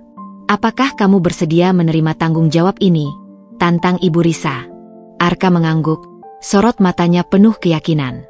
Saya bersedia, Bu. Saya akan memastikan Sinergi Utama tidak hanya pulih, tapi menjadi perusahaan yang menjunjung tinggi kejujuran. Sore itu, hal yang paling penting bagi Arka terjadi. Ia bertemu dengan adiknya, Dinda. Dinda berlari memeluknya, air mata kelegaan membasahi bahu Arka. Kak, aku tahu kakak tidak akan pernah mencuri. Aku sempat takut, Kak. Sangat takut ketika semua orang menghina kakak. Tapi sekarang, kakak adalah pahlawan. Arka membalas pelukan itu erat. Kakak sudah janji, Dinda. Kakak harus membiarkan kebohongan itu hidup sebentar, agar kebenaran bisa bangkit dan membersihkan nama kita. Maafkan kakak karena membuatmu menderita. Tidak apa-apa, Kak. Semua sudah berakhir. Dinda melepas pelukannya, menatap Arka dengan bangga. Kakak akan menjadi CTSO, kan? Itu posisi yang hebat. Ya, Dik. Semua ini berkat kejujuran. Arka mengusap rambut adiknya. Ia menyadari, pengakuan dari adiknya jauh lebih berharga daripada jabatan tertinggi di perusahaan. Kembali ke Sinergi Utama, terjadi revolusi sunyi. Dengan Arka yang kini menjabat sebagai CTSO, ia mulai merancang ulang seluruh sistem keamanan dan prosedur akuntansi. Ia membangun benteng digital yang tidak bisa ditembus, menyingkirkan semua celah yang dulunya dimanfaatkan oleh Bram. Rico, teknisi senior yang dulu sering menggoda Arka, kini menemuinya dengan rasa segan. Pak Arka, selamat. Saya benar-benar tidak menyangka. Selama ini saya hanya melihat Anda sebagai robot yang terlalu rajin. Ternyata Anda adalah jenderal yang menyamar, ujar Rico, wajahnya penuh kekaguman. Arka tersenyum ramah. Saya bukan jenderal, Mas Rico. Saya hanya staf IT yang ingin memastikan sistem bekerja sebagaimana mestinya. Tapi sekarang, saya butuh bantuan Anda. Sistem baru ini akan memerlukan tim yang solid dan berintegritas. Bisakah saya mengandalkan Anda? Tentu, Pak Arka. Demi Sinergi Utama yang baru dan bersih, jawab Rico penuh semangat. Sinergi Utama memasuki fase baru. Perusahaan yang tadinya diambang kehancuran kini memiliki visi yang jelas, integritas di atas segalanya. Investor mulai kembali, tertarik pada kisah comeback perusahaan dan keberanian Arka. Kisah Arka adalah kompas moral yang menuntun perusahaan menuju masa depan yang lebih cerah. Arka, yang pernah merasakan pahitnya fitnah, kini menjadi simbol harapan dan kebenjungan sejati. Penunjukan Arka sebagai Chief Technology Security Officer, CTSO, di Sinergi Utama adalah tonggak perubahan yang menjulang tinggi. Ruangan kerjanya yang baru, terletak di sudut paling strategis di lantai eksekutif, terasa asing namun penuh janji. Jendela besar di belakang mejanya menawarkan pemandangan kota yang luas, simbol tanggung jawab besar yang kini ia pikul. Arka yang dulunya hanya mengurus kabel dan firewall di bilik kecil, kini mengendalikan seluruh arsitektur digital perusahaan. Pukul 9 pagi, Arka sedang memimpin rapat pertamanya dengan tim IT dan beberapa kepala departemen. Rico, kini menjabat sebagai manajer di bawah Arka, duduk dengan penuh rasa hormat. Tugas kita bukan hanya mempertahankan sistem, tapi membangun budaya integritas digital. Jelas Arka, suaranya kini lebih berwibawa, namun tetap tenang. Saya ingin setiap transaksi diawasi, setiap log diaudit. Kita harus memastikan tidak ada lagi, Bram, yang bisa menyelinap masuk melalui celah yang tidak terlihat. Seorang kepala departemen keuangan yang baru, Bu Maya, mengangguk. Kami siap mendukung penuh, Pak Arka. Sistem yang Anda bangun, kunci utama, telah menjadi benteng yang kokoh. Kami tidak akan pernah melupakan pengorbanan Anda. Namun, tidak semua orang menerima kenaikan Arka dengan tangan terbuka. Di koridor kantor, bisik-bisik ketidakpuasan masih terdengar, seolah bara api yang disembunyikan di bawah abu. Beberapa manajer lama, yang terbiasa dengan struktur kekuasaan lama, merasa posisinya terancam oleh mantan staf junior yang melompat terlalu tinggi. Mereka memandang Arka sebagai anak kemarin sore yang hanya beruntung. Lihat saja dia, Rico. Bisik salah satu manajer lama di dekat mesin kopi, suaranya penuh iri. Dari mana dia dapat pengalaman manajerial? Hanya karena dia tahu kode-kode aneh, dia langsung jadi direktur? Ini tidak adil. Rico, yang kini menjadi garda terdepan pendukung Arka, menimpali dengan tenang. Dia menyelamatkan perusahaan kita dari kebangkrutan, Pak. Itu adalah pengalaman terbaik yang tidak bisa dibeli dengan gelar. Tantangan Arka sebagai CTSO tidak hanya datang dari internal, tetapi juga dari masa lalu yang belum sepenuhnya usai. Kasus Pak Bram dan jaringan korupsinya masih bergulir di pengadilan. Arka adalah saksi kunci utama, dan ia tahu Bram tidak akan tinggal diam. Suatu sore, Arka menerima panggilan telepon dari seorang penyidik yang menangani kasus Bram. Pak Arka, kami mendapat informasi mencurigakan, ujar suara serius dari seberang telepon. Bram mencoba menggunakan koneksi lamanya, bahkan dari balik jeruji, untuk mencemarkan nama baik Anda lagi. Dia menyewa tim hacker untuk mencoba menanamkan bukti palsu ke jaringan sinergi utama, seolah Anda masih bekerja untuknya. Jantung Arka berdesir. Ia tahu, kebaikan seringkali menjadi target bagi kedengkian. Apakah mereka berhasil? Tanya Arka, suaranya tetap tenang. Tidak, berkat sistem keamanan berlapis Anda yang baru. Tapi ini menunjukkan, Bram belum menyerah. Dia menjadikan Anda sasaran utama pembalasan dendamnya. Jelas penyidik itu. Anda harus berhati-hati, Pak Arka. Ancaman ini nyata. Terima kasih atas informasinya. Kunci utama, sudah saya tingkatkan menjadi perisai 3 lapis. Mereka tidak akan bisa menembus benteng itu, jawab Arka, menyimpan kekhawatiran itu sendiri. Ia tidak ingin Ibu Risa atau timnya panik. Tekanan lain yang Arka hadapi adalah tanggung jawab baru yang jauh dari kode-kode komputer, memimpin manusia. Sebagai CTSO, ia harus berhadapan dengan anggaran besar, politik kantor yang rumit, dan ekspektasi investor yang tinggi. Ia merasa seperti seorang perenang yang tiba-tiba dilempar ke tengah lautan luas. Suatu malam, Ibu Risa memanggil Arka ke ruang kerjanya. Mereka duduk di sofa, suasana santai namun mendalam. Arka, bagaimana perasaanmu? Semua tekanan ini, apakah kamu baik-baik saja? Tanya Ibu Risa, tatapannya lembut. Arka menghela napas. Saya jujur, Bu. Saya lebih mudah mengatasi bug daripada mengatasi permainan politik di kantor. Beberapa manajer lama masih menolak perubahan yang saya usulkan. Mereka melihat saya sebagai ancaman, bukan sebagai solusi. Ibu Risa tersenyum bijak. Itu wajar. Nak, kamu adalah meteorit yang tiba-tiba menabrak orbit mereka. Mereka cemas. Tapi ingat, Arka, kepemimpinan sejati bukan hanya tentang kemampuan teknis. Ini tentang kemampuan untuk meyakinkan orang lain bahwa integritas adalah jalan terbaik. Ibu Risa menuangkan teh. Aku sudah memanggilmu bukan hanya untuk bertanya tentang sistem. Aku ingin kamu bertemu dengan Pak Dharma. Pak Dharma? Tanya Arka. Dia adalah penasihat hukum senior kita, dan juga seorang ahli dalam restrukturisasi perusahaan. Dia bisa membimbingmu dalam urusan manajemen dan politik korporat. Aku ingin kamu belajar. Arka, kamu memiliki kecerdasan. Sekarang kamu harus melengkapi dirimu dengan kebijaksanaan kekuasaan. Ibu Risa menatapnya dengan bangga. Aku akan mendukungmu sepenuhnya.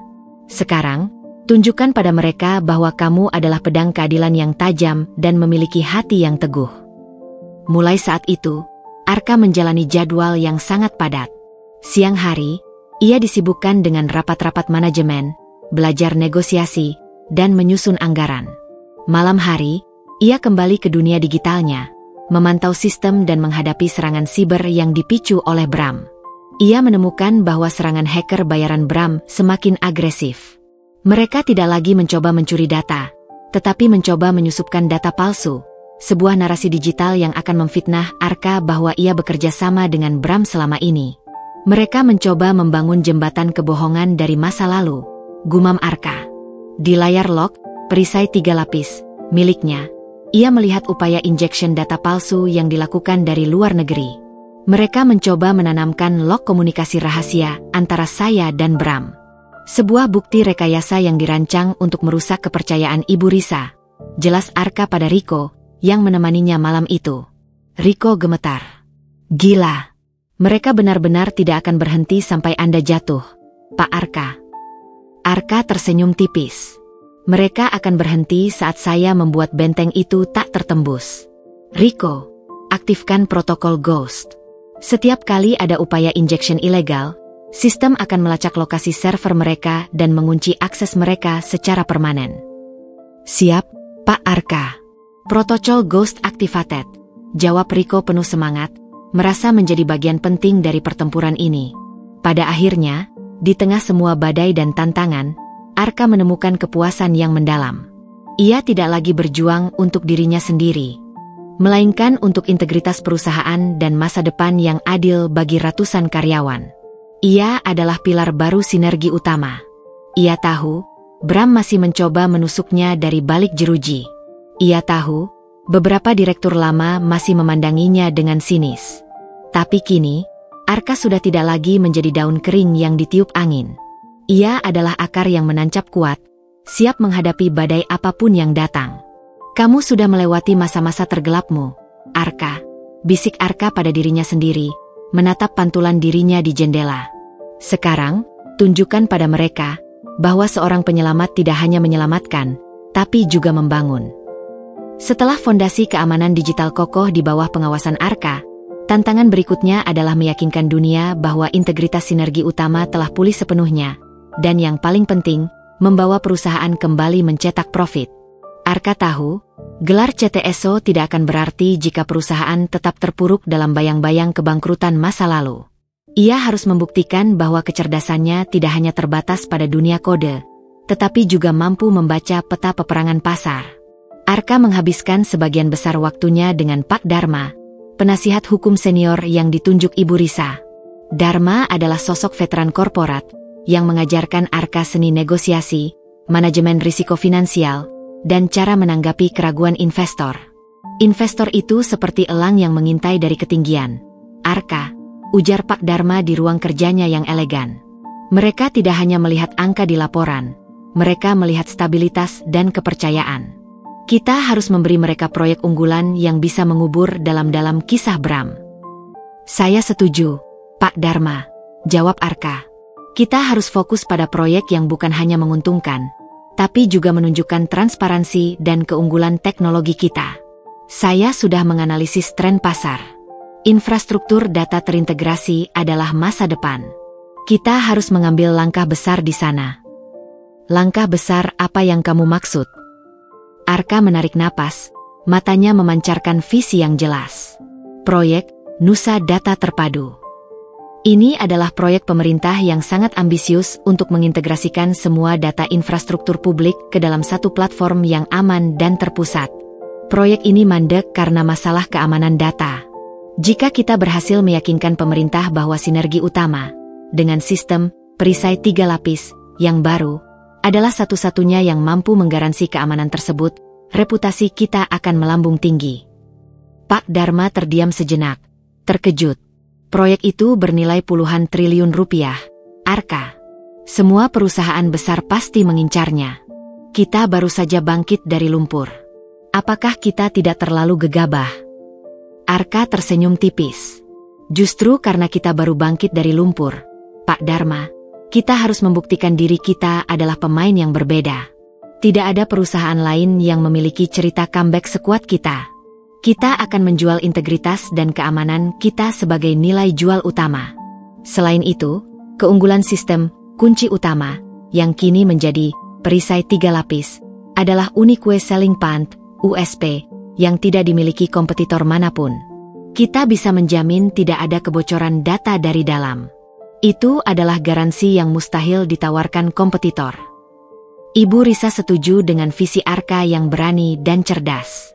Proyek Nusa Data Terpadu adalah pertaruhan besar, Arka, katanya, tapi aku percaya pada nalurimu. Siapkan presentasi terbaikmu. Kita harus menghadapi kompetitor kelas kakap. Beberapa hari kemudian, tim inti sinergi utama yang dipimpin oleh Arka, bersama Ibu Risa dan Pak Dharma, hadir dalam pitching proyek tersebut di hadapan kementerian terkait dan investor penting. Di antara perusahaan kompetitor, hadir direktur utama dari Mega Karsa, perusahaan yang pernah diajak kerja sama ilegal oleh Bram. Direktur Mega Karsa memandang sinis Arka, seolah menganggapnya anak sekolah yang tersesat di ruang rapat penting. Dengan segala hormat, Bu Risa, ujar Direktur Megakarsa, suaranya dipenuhi sindiran halus. Apakah pantas sebuah perusahaan yang baru saja terancam bangkrut dan memiliki skandal korupsi internal untuk menangani proyek sepenting ini? Kami tidak yakin dengan stabilitas manajemen Anda. Ruangan menjadi hening. Pertanyaan itu adalah anak panah beracun yang tepat menusuk ke jantung sinergi utama. Ibu Risa tersenyum tenang. Terima kasih atas keprihatinannya.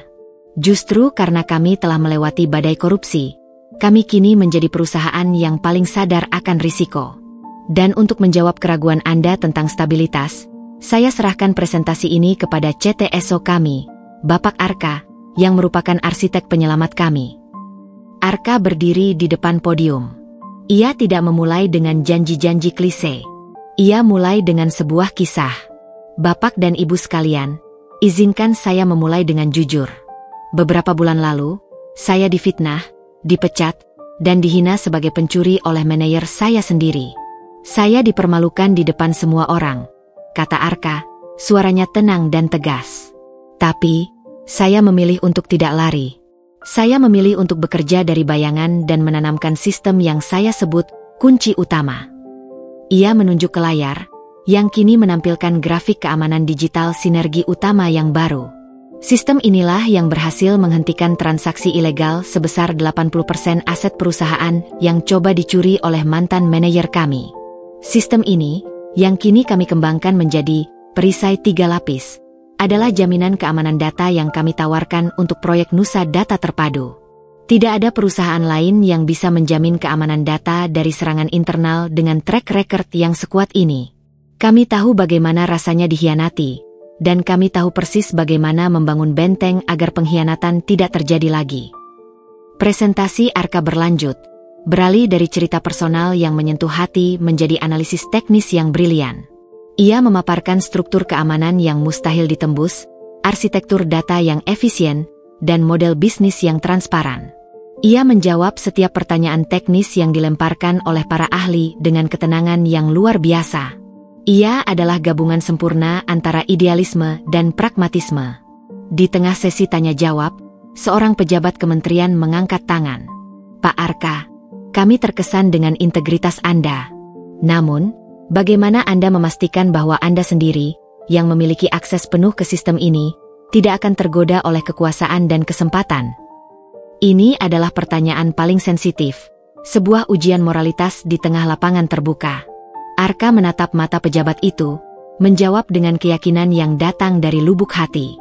Pak, saya telah dihinakan, dicemooh, dan hampir kehilangan segalanya karena saya memilih untuk jujur. Saya telah memilih jalan yang sulit menuju kebenaran, sementara saya punya kesempatan untuk menjadi kaya raya jika saya bersekongkol dengan koruptor. Saya telah membakar jembatan saya menuju keserakahan. Integritas saya sudah teruji di bawah api. Saya tidak akan pernah menghancurkan martabat yang telah saya tebus dengan harga yang sangat mahal. Keheningan melingkupi ruangan. Jawaban itu, jujur dan penuh ketegasan moral, menghapus keraguan terakhir para hadirin. Sore harinya, saat mereka keluar dari ruang pitching, Ibu Risa memeluk Arka erat. Kamu berhasil, Arka. Kamu tidak hanya menjual sistem, kamu menjual jiwa baru sinergi utama. Aku bangga padamu. Arka tersenyum lega. Terima kasih, Bu Risa.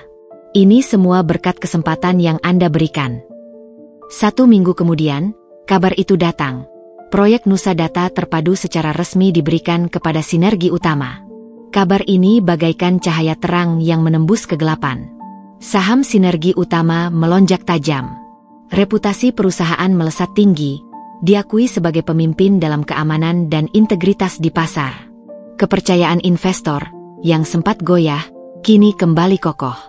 Di ruang kerjanya, Arka menerima ucapan selamat dari timnya. Kita berhasil, Pak Arka.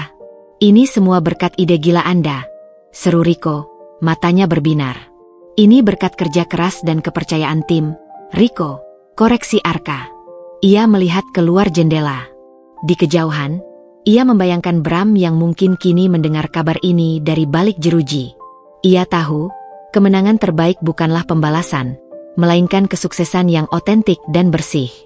Arka tidak hanya menyelamatkan perusahaan dari kebangkrutan finansial, tetapi ia juga menyelamatkan jiwa perusahaan itu sendiri, membuktikan bahwa seorang staf IT junior yang diremehkan bisa menjadi pembangun strategi brilian dan pemimpin moral sejati. Kesuksesan besar Arka dalam memenangkan proyek Nusa Data Terpadu telah menempatkannya di puncak piramida korporat dan mengukir namanya sebagai CTSO termuda yang paling disegani di Indonesia. Di kantor, ia adalah sosok yang tak terbantahkan, seorang perwira yang memimpin pasukan teknologi dengan integritas baja. Namun, di luar gemerlap kantor, Arka tetaplah seorang kakak yang sederhana, berusaha menambal kembali kerusakan emosional akibat fitnah keji yang pernah ia alami. Hal pertama yang Arka lakukan setelah sinergi utama kembali stabil dan proyek Nusa Data Terpadu dimulai adalah mengunjungi adiknya, Dinda, di kota tempat ia kuliah. Arka tidak datang dengan mobil mewah perusahaan, melainkan dengan mobil sewaan biasa. Ia ingin kunjungannya terasa hangat, bukan formal. Dinda menyambutnya di depan gerbang asrama dengan senyum lebar yang dulu sempat meredup karena kekhawatiran. "Kak Arka," seru Dinda sambil memeluknya erat. "Aku lihat di berita, kakak hebat sekali. Semua orang di kampus membicarakanmu. Mereka bilang kakak adalah pahlawan sejati, bukan lagi yang mereka sebut dulu." Dinda tidak sanggup melanjutkan kata-kata pencuri yang pernah menempel pada nama kakaknya. Arka membalas pelukannya. "Aku sudah janji, Dik, aku akan membersihkan nama kita. Sekarang, semua sudah terbayar." Mereka duduk di sebuah warung kopi sederhana dekat kampus. Obrolan mereka mengalir hangat, jauh dari istilah lock system atau rapat direksi. Arka ingin memastikan Dinda tahu, terlepas dari jabatannya yang tinggi, prioritas utamanya adalah keluarga. "Bagaimana kuliahmu, Dinda? Apakah ada kesulitan?" tanya Arka. "Semua baik, Kak. Hanya saja, aku sempat kesulitan saat paman dan bibi datang. Mereka memarahiku, bilang aku harus menjauhi kakak. Mereka bilang, reputasi kakak sudah seperti ranting kering yang siap patah." Dinda menunduk, matanya menunjukkan bayangan kesedihan itu. Arka meraih tangan adiknya. "Dinda, paman dan bibi hanya melihat apa yang mereka ingin lihat, uang dan kekuasaan. Mereka tidak melihat kebenaran. Sekarang, lihatlah. Ranting kering itu ternyata adalah pohon kokoh yang justru menyelamatkan banyak orang. Jangan pernah pedulikan mereka. Kekuatan terbesar kita adalah kepercayaan satu sama lain." Dinda tersenyum tulus. "Aku tahu, Kak. Sekarang aku bangga sekali. Tapi kakak, kenapa kakak masih memakai mobil sewaan? Bukankah kakak direktur sekarang?" Arka tertawa kecil. "Mobil itu hanya alat, Dinda. Aku tidak ingin tenggelam dalam kemewahan dan melupakan dari mana aku berasal. Kekayaan sejati ada di ketenangan hati, bukan di jok kulit mobil." Momen kehangatan itu adalah air segar bagi jiwa Arka, yang setiap hari harus berkutat dengan intrik korporat. Kembali ke sinergi utama, meskipun Arka telah diakui dan dielu-elukan oleh mayoritas karyawan dan pasar, dinding dingin kecemburuan masih berdiri tegak di antara Arka dan beberapa direktur lama. Di sebuah jamuan makan siang informal para eksekutif, Arka duduk di ujung meja. Pak Hermawan, direktur pemasaran yang senior, menatap Arka dengan senyum yang tidak sampai ke mata. Senyum yang terasa seperti pisau yang disembunyikan di balik kain sutra. "Luar biasa, Pak Arka. Seorang staf IT tiba-tiba menjadi CTSO dan memenangkan proyek triliunan. Sepertinya keberuntungan sedang berpihak pada orang-orang IT, ya?" sindir Hermawan. Kata "orang-orang IT" diucapkannya dengan nada merendahkan. Arka tidak terpancing. Ia tahu, Hermawan adalah bagian dari faksi yang belum sepenuhnya menerima perubahan. "Terima kasih atas pujiannya, Pak Hermawan," jawab Arka, nadanya tenang dan berwibawa. "Saya hanya memanfaatkan kesempatan yang diberikan. Tapi, saya percaya, bukan keberuntungan yang membawa kita ke sini, melainkan kejujuran dan data yang akurat. Dan Bapak tahu, di era digital ini, data adalah raja, dan keamanan data adalah mahkotanya." Bu Titi, direktur SDM yang juga dikenal skeptis terhadap kenaikan pangkat kilat Arka, ikut menimpali. "Pak Arka benar, data adalah raja. Tapi manajemen sumber daya manusia juga penting. Kami khawatir, dengan fokus Anda yang terlalu besar pada teknologi dan keamanan, Anda melupakan sisi manusia perusahaan. Bagaimana Anda mengatasi resistensi perubahan yang timbul dari staf lama? Arka melihat ini sebagai tantangan, bukan ancaman. Ia menyadari, kepemimpinan sejati adalah seni menyeimbangkan antara mesin dan jiwa. Itu pertanyaan yang sangat penting, Bu Titi, kata Arka, bersandar di kursinya. Saya tidak melupakan sisi manusia. Saya sendiri adalah korban dari pengkhianatan manusia. Justru karena itulah, saya membangun sinergi utama bukan hanya dengan perisai 3 lapis, tetapi juga dengan budaya transparansi dan penghargaan terhadap integritas. Kami memberikan pelatihan kepada staf lama, menunjukkan bahwa perubahan ini adalah untuk melindungi masa depan mereka, bukan mengancam mereka. Lagi pula, Bu Titi, kepercayaan yang telah dibayar mahal dengan fitnah, jauh lebih berharga daripada kekuasaan yang dibangun di atas kebohongan. Saya harap, semua pimpinan di meja ini bisa menjadi teladan integritas bagi staf kita. Kata-kata Arka menohok secara halus. Ia berhasil menggunakan pengalamannya di fitnah sebagai senjata moral yang membuat para direktur senior itu terdiam. Mereka menyadari, mereka tidak bisa menyerang Arka dari segi teknis atau integritas. Di balik intrik kantor, Arka tetap waspada terhadap ancaman dari masa lalu. Ia dan Rico secara rutin memantau serangan siber yang dipicu oleh Bram. Meskipun serangan itu tidak berhasil menembus perisai 3 lapis, frekuensinya menunjukkan kedengkian Bram yang tidak pernah padam. Suatu malam, Arka menerima laporan aneh. Rico, cek log ini. Ada anomali di server luar. Serangan kali ini berbeda. Mereka tidak mencoba menanam data palsu. Mereka mencoba mengakses arsip komunikasi lama antara Bram dan beberapa vendor kecil. Rico memeriksa data itu dengan cermat. Itu aneh, Pak. Komunikasi itu tidak berbahaya bagi perusahaan, hanya tentang kontrak kecil. Kenapa Bram repot-repot mencoba mengambilnya dari balik jeruji? Arka berpikir keras. Bram selalu selangkah di depan dalam hal menyembunyikan jejak. Jika dia berusaha keras mendapatkan komunikasi yang tampaknya sepele ini, itu berarti arsip itu mengandung kunci untuk sesuatu yang lebih besar. Ia menyadari, mereka terlalu fokus pada upaya hacker Bram untuk memfitnah Arka dan merusak sinergi utama secara langsung. Bram mungkin sedang menyembunyikan sebuah kartu truf yang bisa ia gunakan di pengadilan. Rico, aktifkan protokol interceptor. Jika mereka mencoba mengakses lagi, jangan blokir total. Biarkan mereka mengambil sedikit data yang kita inginkan mereka ambil, lalu lacak lokasi mereka secara rinci. Kita harus tahu, mengapa arsip kontrak kecil itu menjadi sangat penting. Perintah Arka, matanya kembali menyipit tajam, naluri penyelamatnya kembali beraksi. Arka tahu, pertempuran melawan kejahatan tidak berhenti pada penangkapan Bram. Kejahatan selalu meninggalkan jejak, dan tugas Arka adalah membaca jejak itu. Ia harus membuktikan bahwa ia bukan hanya cerdas dalam teknologi dan strategi bisnis, tetapi juga piawai dalam membongkar misteri yang tersembunyi jauh di balik tirai kekuasaan. Setelah pertemuan yang menguji mental dengan para direktur lama dan momen kehangatan bersama adiknya, Arka kembali fokus pada tugas utamanya, menjaga benteng sinergi utama dari serangan yang datang dari dalam maupun luar. Ia tahu, Pak Bram adalah musuh yang tidak pernah tidur. Bahkan dari balik jeruji penjara, ia masih mencoba menggerakkan bidak-bidak yang tersisa. Arka dan Rico bekerja larut malam di ruang kontrol keamanan digital. Mereka sedang memantau hasil dari protokol interceptor yang Arka aktifkan, sebuah jebakan digital yang dirancang untuk melacak para hacker bayaran Bram. Mereka mencobanya lagi, Pak Arka, bisik Rico, matanya terpaku pada layar. Server mereka dari Eropa. Jelas hacker profesional.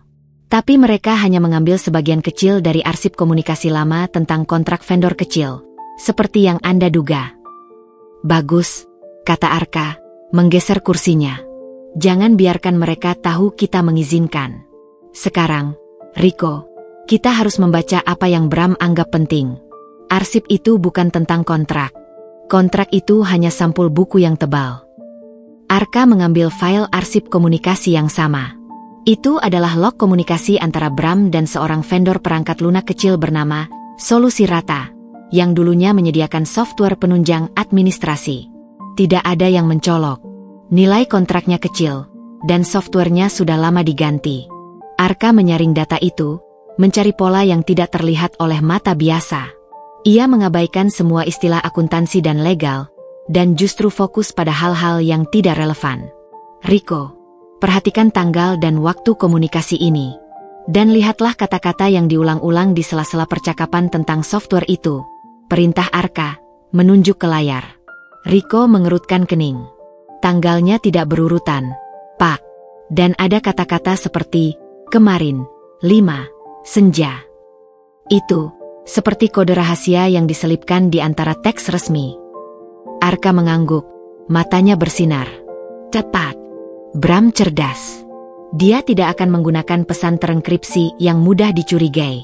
Dia menggunakan steganografi bahasa. Dia menyembunyikan informasi penting di dalam percakapan yang paling membosankan. Selama 2 jam, Arka dan Rico bekerja seperti 2 arkeolog digital, menggali rahasia dari tumpukan puing komunikasi yang sepele. Arka menggunakan algoritma dekripsi sederhana yang ia buat sendiri, memasukkan pola kata kunci yang diulang-ulang. Tiba-tiba, layar menampilkan serangkaian kalimat yang terungkap. 5 proyek tersembunyi sudah dialokasikan. Bukti disembunyikan di bawah lapisan ketiga. Kunci berada di tangan R. Jangan sentuh akun D. Itu tabungan masa depan. Rico terkesiap. Ini pengakuan, Pak Arka. Mereka membicarakan proyek tersembunyi yang tidak pernah masuk laporan perusahaan. Arka menyadari, kasus Bram jauh lebih besar daripada sekadar korupsi di Sinergi Utama. 5 proyek ini pasti adalah dana gelap yang sudah mereka alokasikan jauh sebelum Sinergi Utama hampir bangkrut. Mereka menggunakan Sinergi Utama sebagai cash cow, lalu mengalihkan dana ke proyek-proyek rahasia ini. Tetapi, satu hal yang membuat Arka tercengang. Ia menunjuk ke kalimat terakhir. Jangan sentuh akun D. Itu tabungan masa depan. Rico, siapa D dalam jaringan Bram? Semua direktur lama yang kita selidiki tidak ada yang berinisial D, tanya Arka. Rico memeriksa silang data lama. Tidak ada, Pak. D, ini tidak pernah terlibat langsung dalam kasus korupsi Sinergi Utama. Arka merasakan teka-teki ini semakin rumit. Ia berpikir kembali ke saat ia difitnah. Flash drive kosong yang menjadi umpan. Data hilang. Bram yang terlalu percaya diri. Tiba-tiba, sebuah koneksi tak terduga menyambar benaknya. Sebuah plot twist yang tersembunyi di balik tirai kekuasaan. Arka kembali ke kalimat. Kunci berada di tangan R. Siapa R? Rico? Siapa yang Bram percayai selain Hasan? Rico memeriksa lagi. Tidak ada petunjuk, Pak. Kecuali Risa? Tapi itu tidak mungkin. Ibu Risa yang membantu Anda. Arka menggeleng. Tidak. Bram tidak akan pernah percaya Ibu Risa. R, ini pasti seseorang yang dekat dengannya. Seseorang yang berada di posisi untuk mengamankan asetnya di luar jangkauan hukum. Tapi yang paling penting, Rico, adalah akun D. Akun itu sangat vital bagi Bram. Dia menyebutnya tabungan masa depan. Arka memutuskan ia harus menghadapi masalah ini sendirian, sebelum membawa bukti ini ke Ibu Risa. Ia merasa, ada ular yang bersembunyi di rumput terdekat. Ia segera melacak koneksi hacker yang mencoba mengambil arsip tersebut. Menggunakan informasi lokasi yang didapat dari Interceptor, ia menemukan bahwa hacker itu beroperasi dari sebuah kantor sewaan di pinggiran kota. Arka memberanikan diri pergi ke sana keesokan harinya, ditemani oleh 2 petugas keamanan pribadi yang disiapkan Ibu Risa. Kantor itu kosong, tetapi Arka menemukan jejak terburu-buru. Di tempat sampah, ia menemukan secari kertas dengan tulisan tangan. Tulisan itu berbunyi, hubungi D untuk transfer darurat. Waktu habis. D lagi, gumam Arka. Siapa sebenarnya D ini? Arka kembali ke kantor. Pikirannya berputar cepat. Ia mencoba menyaring semua orang yang pernah berinteraksi dekat dengan Bram. Tiba-tiba, ia teringat sebuah percakapan lama di kantin. Sebuah percakapan yang ia abaikan saat ia masih menjadi staf junior yang sibuk dengan log. Rekan kerja Rico pernah bergurau. Bram selalu bangga pada anak semata wayangnya, meskipun anaknya hanya bekerja di perusahaan kecil. Bram selalu bilang, dia adalah tabungan masa depanku. Arka merasa jantungnya berhenti berdetak. Ia segera mengakses basis data HRD, menggunakan hak akses CTSO-nya. Ia mencari anak semata wayang Bram. Nama itu muncul, Dion. Inisialnya, D. Dion bekerja di sebuah perusahaan startup teknologi kecil. Perusahaan yang tidak ada kaitannya dengan sinergi utama. Perusahaan Dion itu bernama Solusi Rata. Itulah plot twist yang Arka cari. Perusahaan vendor kecil yang Bram kontak, perusahaan yang menyimpan rahasia kode, adalah perusahaan milik anaknya sendiri. Bram menyamarkan transfer dana ke anaknya melalui kontrak vendor sepele, sebuah topeng hukum untuk menyalurkan uangnya ke tempat yang aman. Rico, cek semua riwayat transaksi antara sinergi utama dan Solusi Rata selama 5 tahun terakhir. Perintah Arka, suaranya dipenuhi urgensi. Data yang mereka temukan sungguh mengejutkan. Pembayaran kontrak yang sepele ternyata menutupi serangkaian pembelian aset digital fiktif yang nilainya mencapai miliaran, jauh melampaui nilai kontrak yang seharusnya. Ya Tuhan, Pak Arka, ujar Rico terkesiap. Bram tidak hanya merampok sinergi utama. Dia sudah membangun kerajaan bayangan untuk anaknya di luar sana, jauh dari jangkauan audit kita. Malam itu, Arka meminta pertemuan darurat dengan Ibu Risa dan Pak Dharma. Bram tidak hanya mencuri, Bu, kata Arka, membentangkan semua bukti yang ia temukan. Dia menggunakan sinergi utama untuk mendanai perusahaan anaknya, Solusi Rata, melalui kontrak vendor fiktif selama bertahun-tahun. Akun D adalah akun anaknya, Dion. Hacker yang ia sewa berusaha mendapatkan arsip ini karena arsip ini adalah satu-satunya bukti yang menghubungkan Bram dengan dana gelap proyek tersembunyi yang ia buat. Ibu Risa terdiam, terkejut. Jadi, semua ini sudah direncanakan jauh sebelum dia mencoba membuat perusahaan ini bangkrut? Ini adalah jaringan yang lebih dalam dari yang kita duga. Ya, Bu. Dan itu artinya, masih ada dana besar di luar sana yang belum berhasil kita amankan, yang kini dikuasai oleh anaknya, Dion. Arka menunjuk ke bukti baru. Pak Dharma, yang biasanya tenang, terlihat tegang. Bram sedang mencoba melindungi anaknya. Dia menggunakan kasus korupsi sinergi utama sebagai umpan besar agar kita fokus pada aset perusahaan yang sudah dia cover, sementara aset terbesarnya ada di Solusi Rata. Ibu Risa menatap Arka dengan kekaguman yang mendalam. Kamu benar-benar elang yang melihat mangsa di balik dedaunan Arka. Sekarang kita tahu, kita harus bergerak cepat. Kita harus membekukan aset Dion sebelum dia melarikan diri. Arka mengangguk. Ia tidak hanya membersihkan namanya. Ia tidak hanya menyelamatkan sinergi utama. Kini, ia dihadapkan pada tugas moral yang lebih besar.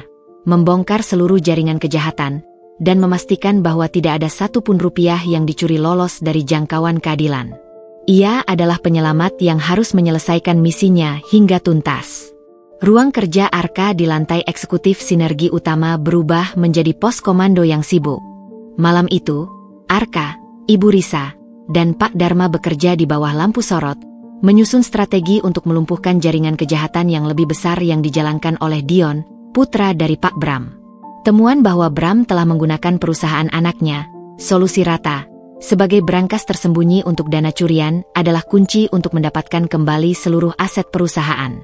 Kita tidak punya banyak waktu, ujar Ibu Risa, wajahnya tegang. Jika Dion tahu ayahnya sudah mencoba mengambil arsip vendor kecil itu, dia pasti akan segera melarikan diri atau memindahkan seluruh aset. Dia sudah tahu, Bu, jawab Arka, matanya fokus pada peta jaringan finansial yang ia proyeksikan ke dinding. Bram mencoba mengambil arsip itu untuk mengingatkan Dion tentang kunci rahasia mereka. Kita harus bergerak sebelum Dion menyadari bahwa kita sudah memecahkan kode itu. Pak Dharma, penasihat hukum senior, menyela. Arka, kita butuh bukti transfer real time yang menghubungkan dana sinergi utama dengan aset Dion. Kita tidak bisa hanya mengandalkan log komunikasi berkode. Kita harus melacak dana itu sebelum pihak kepolisian bisa mengajukan permohonan pembekuan aset. Saya sudah memikirkan itu, Pak Dharma, kata Arka. Saya menggunakan sisa dari kunci utama yang saya sisipkan di server lama. Solusi Rata adalah vendor kita, jadi pasti ada satu gerbang komunikasi yang tersisa. Saya sedang melacak aliran dana dari proyek tersembunyi yang Bram sebutkan, yang dialokasikan ke Solusi Rata. Selama berjam-jam, Arka bekerja dalam keheningan yang intens, jemarinya lincah di keyboard. Rico dan tim IT-nya hanya bisa mengamati dari ruang kontrol, menunggu perintah. Arka kini tidak hanya menjadi CTSO, ia adalah detektif digital, mengurai benang kusut yang ditinggalkan oleh Bram. Tiba-tiba, Arka berseru, "Ketemu!" Salah satu dana gelap dari proyek tersembunyi yang Bram sebutkan, senilai hampir setengah dari dana yang diselamatkan di sinergi utama, sedang diproses untuk liquidation. Dion sedang mencoba menariknya ke rekening pribadi di luar negeri. Di layar besar, terlihat sebuah garis merah cerah, menunjukkan perpindahan dana yang sangat besar dan cepat. Pukul 2 dini hari, Arka menghela napas. Dion mencoba melakukan transaksi pada jam buta, saat bank-bank kesulitan memverifikasi. Ini adalah taktik khas Bram. Ibu Risa segera mengambil teleponnya. "Dharma, kita harus bertindak. Hubungi penyidik. Kita punya bukti real time yang kita butuhkan." "Tidak cukup hanya pembekuan, Bu Risa," kata Arka, suaranya mengandung tekad. "Proses hukum akan memakan waktu. Dion bisa memindahkannya ke cryptocurrency dalam hitungan menit. Kita butuh solusi teknologi." "Apa rencanamu, Arka?" tanya Ibu Risa, menatapnya penuh percaya. "Saya akan menggunakan perisai 3 lapis untuk membuat ilusi. Saya akan membuat server Dion percaya bahwa dana sudah berhasil ditransfer. Tetapi pada kenyataannya, dana itu akan saya putar balik dan menguncinya di rekening pengaman yang saya buat sendiri." Pak Dharma terkejut. "Arka, itu sangat berisiko. Itu di luar yurisdiksi bank." "Memang berisiko, Pak. Tapi jika kita menunggu yurisdiksi bank, dana itu akan hilang selamanya. Saya bisa mengendalikan ini dari sini. Saya akan menjadi gerbang digital terakhir." Arka menatap Ibu Risa. "Apakah Anda percaya pada saya, Bu?" Ibu Risa tersenyum penuh keyakinan. "Lakukan, Arka. Kita sudah mempertaruhkan segalanya. Lanjutkan misimu." Arka kembali fokus pada layar. Ia harus melawan waktu dan kecerdasan anak dari manajer yang pernah memfitnahnya. Ia melancarkan serangkaian kode, memanipulasi log transfer di tengah jalan, membuat kabut digital yang menipu server Solusi Rata dan bank tujuan.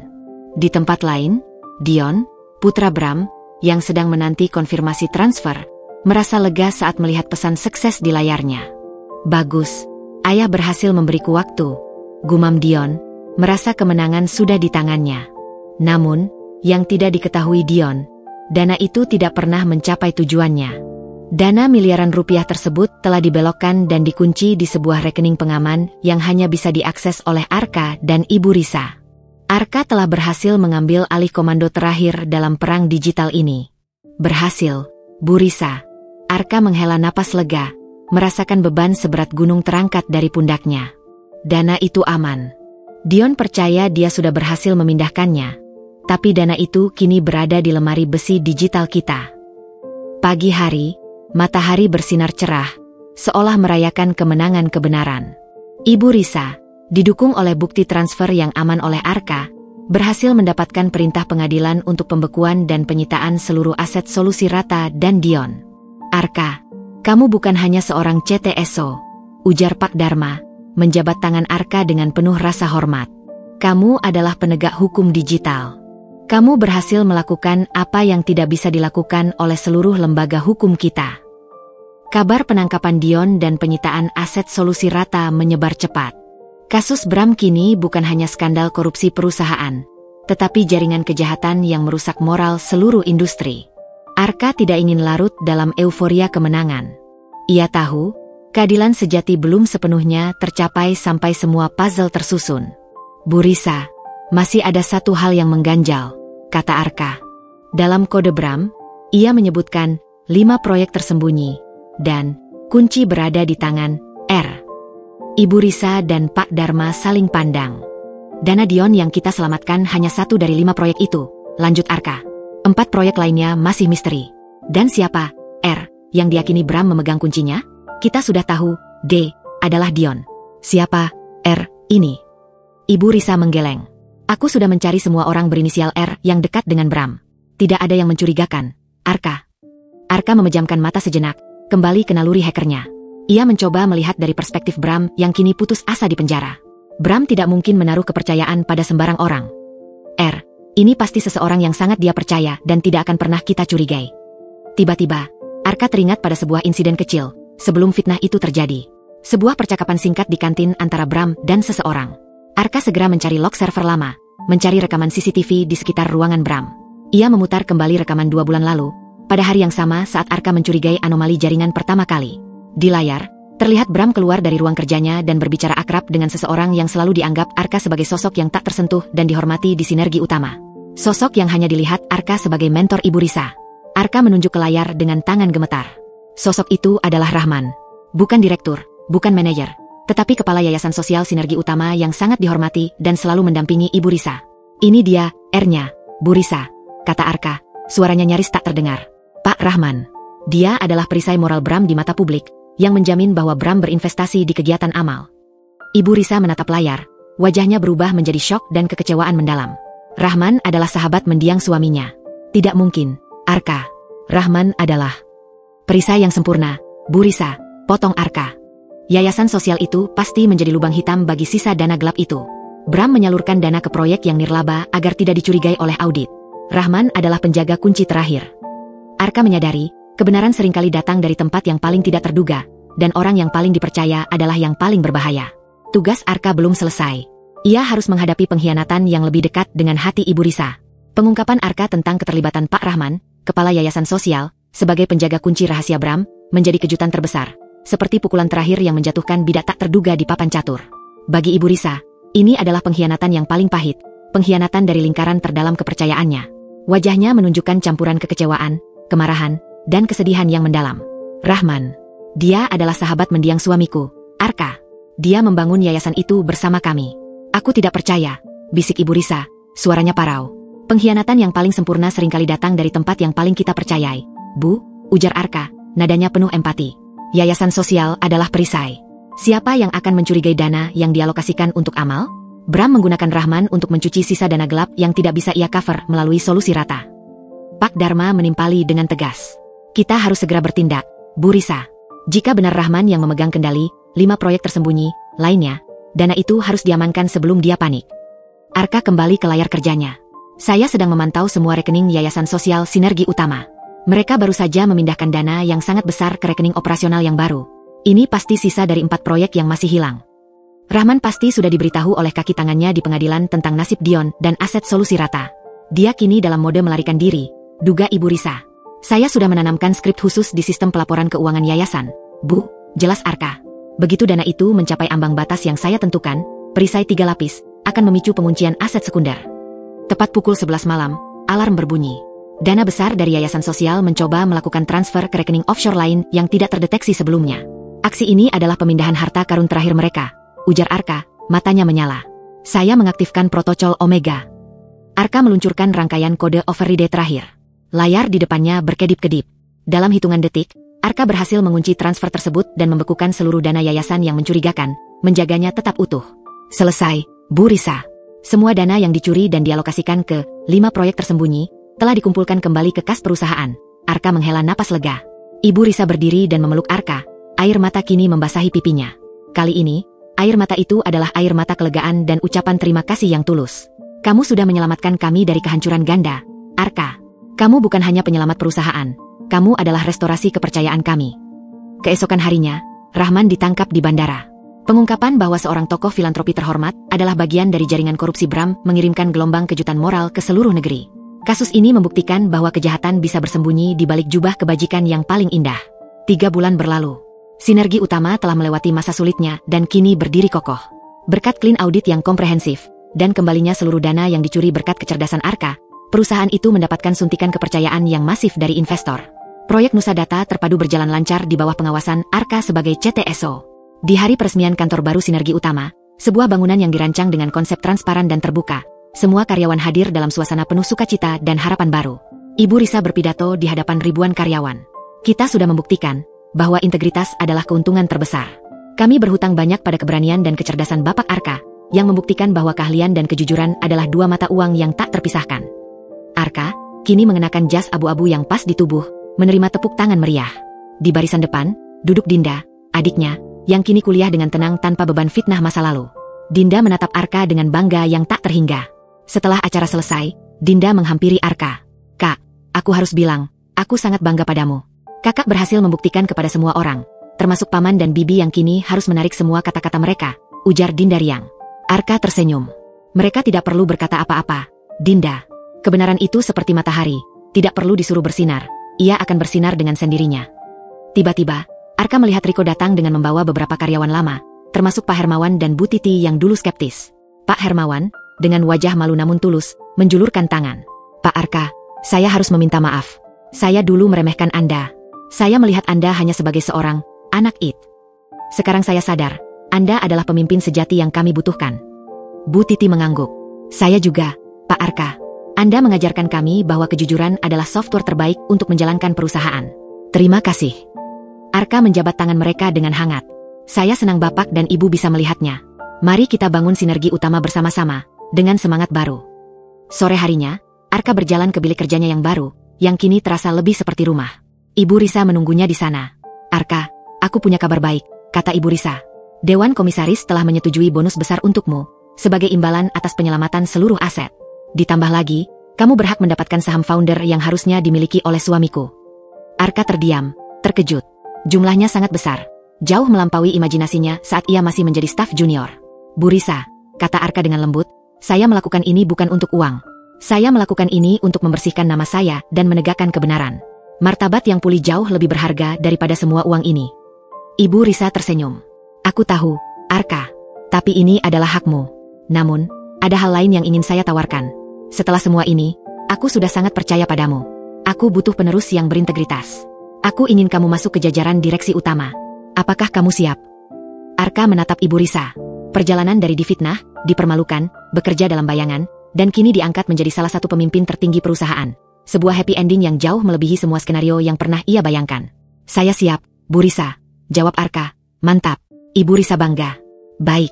Sekarang, mari kita lihat pemandangan kota ini sebentar. Mereka berdiri di depan jendela, menatap kota yang mulai dihiasi lampu-lampu malam. Arka merasakan ketenangan yang menyejukkan merayap di hatinya. Ia tidak hanya menyelamatkan sinergi utama dari kebangkrutan finansial, tetapi juga mengembalikan jiwanya yang sempat hilang. Ia, mantan staf junior yang diremehkan, telah membuktikan kepada dunia bahwa integritas, kecerdasan, dan pengorbanan adalah kunci sejati menuju kemenangan. Kisah Arka adalah akhir yang bahagia, bukan karena kekayaan yang ia dapatkan, melainkan karena kebenaran yang ia tegakkan telah memulihkan martabatnya dan membangunkan kembali sebuah perusahaan yang tertidur dalam keserakahan.